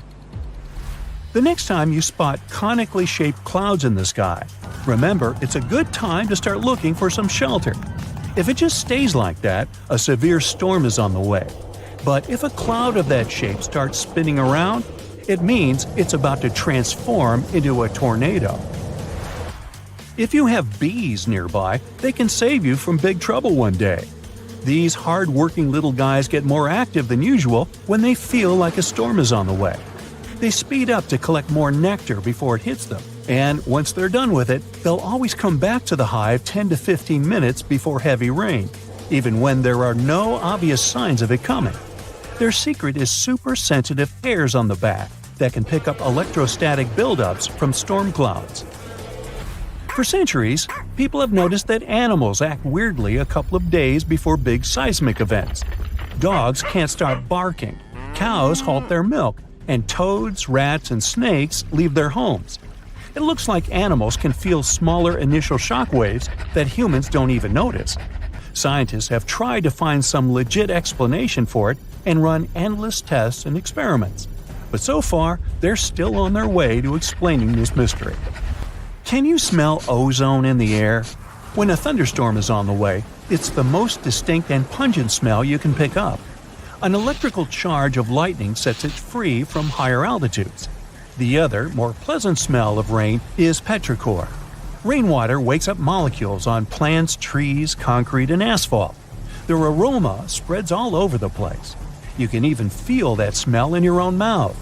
All those positive ions in the air that a lightning bolt sets free gets mixed with ozone and your saliva, and that's how you get that bitter metallic taste. When lightning is about to strike, you might hear bizarre crackling, buzzing, or vibrating sounds coming from metal objects nearby. Your palms may begin to sweat, and then you can feel your hair stand on end. That's a clear call for action, and that action is to run for your life. Positive charges are going through your body trying to reach toward the negatively charged part of the storm. Trust me, you don't want these charges to meet. If you see no shelter that you can reach fast, try to make yourself smaller than the objects around you. Drop down your umbrella and stay away from wire fences, metal pipes, rails, and other metallic objects. And don't lie flat on the ground. It's likely wet, which means it's a great conductor of electricity. If you suddenly notice crevices in the asphalt next to your house, it could be a sinkhole warning sign. Inspect your house on the inside. Does that door begin to jam? Or maybe there's a gap where the walls meet the ceiling. Uneven kitchen cabinets and drawers, slanted floors, stairs that begin to slope, water leaking after every rain, and displaced moldings are all signs that a sinkhole is about to open. To find out if it's definitely a sinkhole and how dangerous it is, you gotta consult with an engineering company. If you find a sinkhole that's already there, you gotta stay away from the sinkhole area. Fence or rope it off to make it less dangerous for others. You'll need professional help to fix it. Some volcanoes scream when they're about to erupt. Small earthquakes, which often happen before, produce a hum. It's mostly non-audible to human ears, but sometimes it reaches a frequency that lets you hear it as a strange rumbling or hissing sound coming from the ground. This noise is known as a harmonic tremor. With some volcanoes, it's the sound of magma bubbles vibrating when they're going through crevices in the crust of the Earth. But it's not always like this. If scientists manage to understand what exactly causes these volcanic streams, they could create a limited early warning system for volcanic eruptions. If you're out in the wild, pay attention to the water in creeks, streams, and rivers. If its level is quickly falling, even if it's raining, this might be a sign of a nearing landslide. And if you hear a faint rumbling noise or unusual sounds, like boulders knocking together, it could mean debris is on its way to you. It's a sign to head to safety immediately, like right now. Octopuses have 3 hearts. 2 of them pump blood to the gills, while the bigger heart circulates blood to the rest of their body. They also have 9 brains. There's the large central one, but also each of their 8 arms has a mini brain of its own, which is why they can act independently. Since each arm has its own brain, the central brain only needs to send a higher level signal to the arm. Things like, move to that nearby crevice, there might be a crab hiding inside. In the case of humans, the brain would guide and take control of each movement of our legs and arms. And with an octopus, arms act almost independently on their way to the crevice. It also tastes and feels with the suction cups on it. Since their arms are so independent, an octopus doesn't actually know where they are unless it sees them. The human body has an ability called proprioception. Thanks to it, we know where our arm is, even if we hold it, let's say, behind our back. 1816 is known as the year when summer didn't come. In April 1815, there was a massive explosion on Mount Tambora in Indonesia. It sent enormous clouds of volcanic ash up into the atmosphere. The majority of the northern hemisphere got covered with a shroud of dust and dirt and kind of refused to settle. In June of the following year, the cold winter didn't just come to an end. Frost damaged crops and snow and rain persisted during the whole summer. In Iceland, you'll find some of the most breathtaking sceneries on our planet. Jagged mountains, fjords, hot geysers, ice fields carved into the landscape. Stunning yet intriguingly black sand beaches, such as Reynisfjara Beach. Most of the sand on beaches is generally formed from rocks that have broken down because of weather changes and erosion through thousands or even millions of years. And on Reynisfjara, the sand is a striking black color, and that's because of volcanic activity. Lava came out of an erupting volcano, got to the surface, cooled, and then hardened in the Atlantic Ocean, creating such a fascinating black hue. This beach is so magically stunning, but it's also very dangerous because of its sneakier waves. That's when a few smaller waves join together into a single, really big one. This phenomenon can happen when ocean currents force waves together, or in the case of Reynisfjara, when such waves come from an offshore underground cliff and get an even stronger pulling effect. Considering the ocean's low temperatures too, it's definitely better to just take pictures from a safe spot. Some trees talk to each other. Not the way we do, of course, but, for example, acacia trees that grow over the African savanna can warn each other if there's something dangerous coming. When some animals, such as antelopes, gobble up its leaves, the tree immediately starts producing more tannin, which is toxic to animals. They also emit a special type of gas that travels through the air and warns other trees they should protect themselves too. You're stargazing, such a chill night, and then a flash of bright light streaks through the night sky. A shooting star, so cool. But what we see is not actually a star, although we call it that way. They're meteors, which are basically small chunks of dust and rock moving through space. As they're passing through our atmosphere, they cause something called friction when one thing rubs against another, and that's why they glow. Also, the friction causes heat. Dust and rocks get extremely hot as they fly through the atmosphere, and the heat makes them glow until the moment they burn out and turn into what we call the shooting star.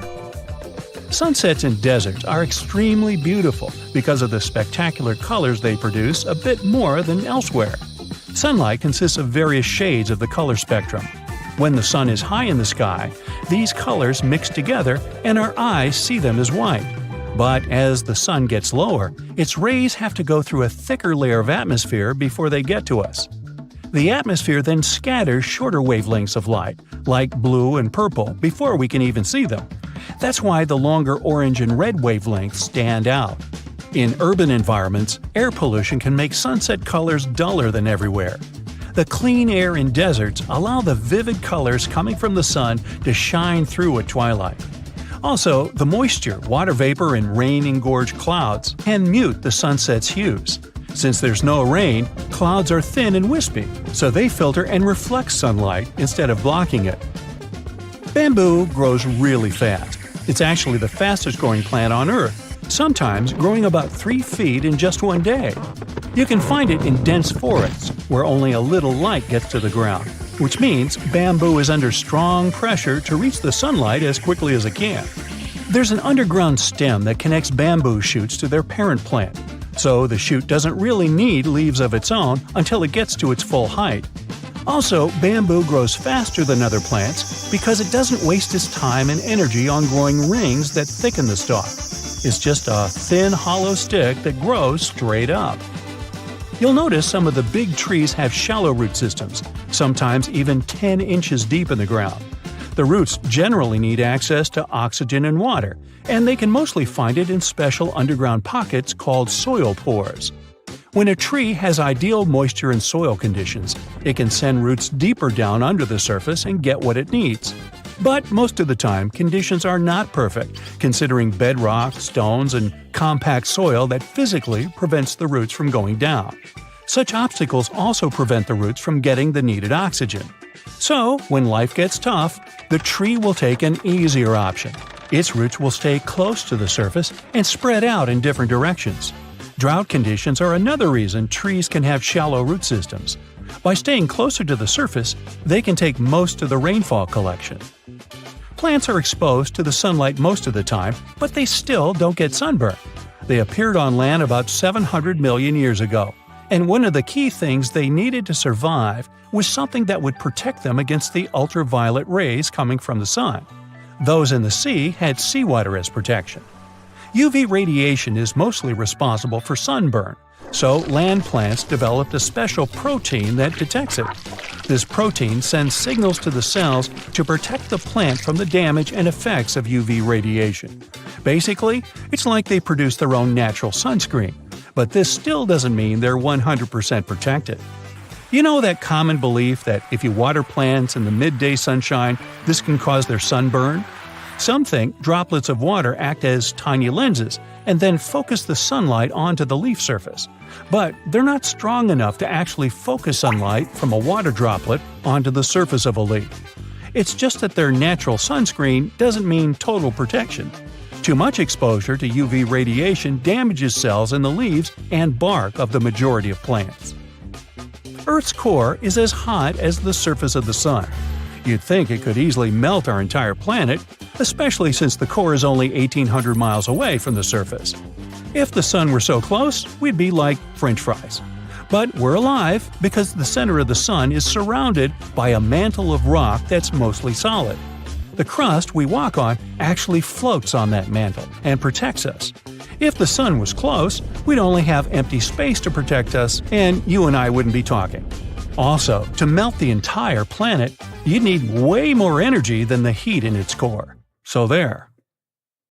Back in the day, from 774 to 775, Earth got hit with a mega blast of radiation. This crazy burst of energy left its mark. 3 rings from that year show way too high levels of radioactive stuff. But what exactly caused it? Scientists are inclined to think that the reason was a solar flare. Some folks think maybe a massive supernova caused the radiation blast. But astronomer Phil Plait says that if that had been the case, it would have had to be less than 1,000 light-years away and would have been crazy bright. But there's no record of that happening. No bright, shiny Death Star in sight. After looking at the radioactive carbon and beryllium in tree rings, scientists ruled out a bunch of other possibilities. At first, they considered that it was a smash-up between neutron stars or a neutron star and a black hole. These types of crashes produce a super quick blast of gamma rays without any light show, which lines up best with the evidence. But these kinds of collisions are super rare. Plate thinks it's kinda unlikely that this is the answer. He figures we should only see one of these events in our galaxy about once every million years. So having one just 1,200 years ago seems pretty wild. Scientists are seriously worried about these rare events. If one happened closer to Earth, it could seriously mess up life on our planet. Even if it was thousands of light years away, a similar event today could cause chaos with all the fancy electronic systems we've come to rely on. So it's a good thing those gamma ray bursts are so rare, because if they were more common, Earth might be in for a rough ride. You may think that if our planet could withstand mega radiation blasts, it can easily withstand something less frightening. Let's say grasshoppers.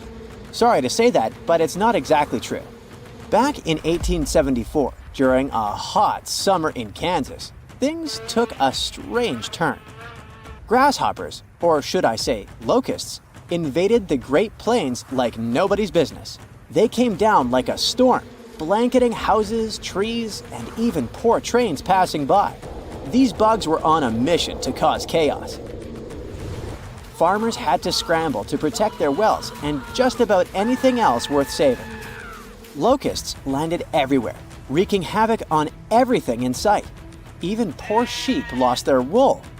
Locusts even stripped paint off wagons and handles off pitchforks. This is how destructive they were. Livestock tried to fight back by eating them, but there were just too many of these insects. That year, those critters caused about $200 million in crop damage. The locust invasion was so tough, even the US Army stepped in to help. In the end, locusts began to disappear, sparing the plains from further devastation. Natural disasters can be even more unexpected than radiation blasts from space and locust invasions. Check this out. Back in June 2017, a reindeer herder up in northwest Siberia was minding their own business when they suddenly heard a crazy loud blast and saw smoke shooting up from the ground. If that happened to me, I'd need to change my pants. Sorry. Later on, they found this huge hole that was like 23 feet wide and nearly 65 feet deep and was surrounded by chunks of ice and dirt. It turned out that there were over 17 such black holes in the area. They were filled with peaty water and shrouded in mystery. Some folks thought those were sinkholes. Others were sure they were left by top-secret device tests or even a bunch of meteorites. Now, the latest idea is that these holes are actually craters caused by the Arctic warming up and melting the frozen ground. The theory states that as the ground thaws, gas pockets trapped beneath the surface burst through, creating such dramatic holes. Apparently, these eerie craters have been showing up in specific spots in Siberia where ancient geological faults have been leaking out hot natural gas for ages. Combine that with some leftover methane from old lake sediments, and you've got a recipe for some explosive surprises as the planet heats up. Not scared yet? Alright, maybe you're afraid of darkness, huh? If so, you wouldn't like it back in 536. It's the year when the world went through a crazy 18-month period of darkness. A mysterious fog covered Europe, the Middle East, and parts of Asia, blocking out the sun and causing chaos. It was like the Dark Ages, but for real. It turns out that the main culprit behind this fog was a volcanic eruption in Iceland. This eruption spread ash across the northern hemisphere, causing temperatures to drop and crops to fail. People were freezing and starving. It was a mess. Historians from back in the day even talked about how weird it was. The sun looked like the moon. Summers were freezing cold, and even China had summer snow. It was all because of the volcanic ash blocking out the sun. And to make things even worse, this period of darkness sparked the beginning of the bubonic plague in 541. Talk about a rough time to be alive. Let's go back to Siberia real quick. Back in 1908, way out in the wilds of Siberia, an asteroid dropped for an unexpected visit. Today, we know it as the Tunguska asteroid, but it didn't get its name instantly. Local folks only caught a glimpse of the show. A bright fireball streaking across the sky, followed by a massive boom. Trees went flying, fires blazed, and animals weren't too happy about it either. But since the area was so remote, not many folks took notice.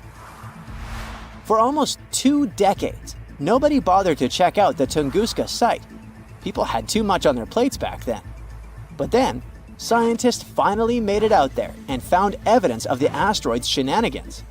Later in expeditions, they found some spacey microparticles. Fast forward to now, and NASA has a whole planetary defense thing going on.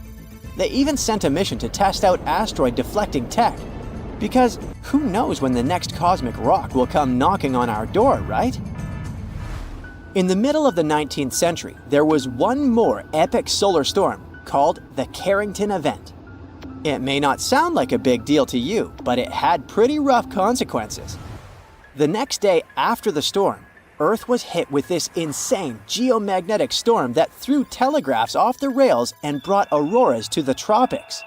And it's the place where they normally never show up. Turns out, all this space weather madness started with weird stuff happening on the sun's surface, like sunspots. From these spots, solar flares and other crazy electromagnetic stuff can pop out and mess with our technology. Massive solar storms like this one can shoot out from the sun at speeds of up to 1,800 miles per second. They can contain billions of tons of solar material, complete with a sassy little magnetic field that loves to mess with Earth's magnetic field when they meet. Now, listen closely. We're getting close to the next solar maximum in 2025, so it's a good time to check out the history of the worst solar storms, like the Carrington event, and take notice. Imagine if a similar storm hit today. An internet apocalypse, anyone? Businesses would be sent offline and we'd be facing some serious damages. Luckily, these mega solar storms don't happen very often. But hey, space weather is tricky to predict, so who knows when the next one will hit? That's it for today. So hey, if you pacified your curiosity, then give the video a like and share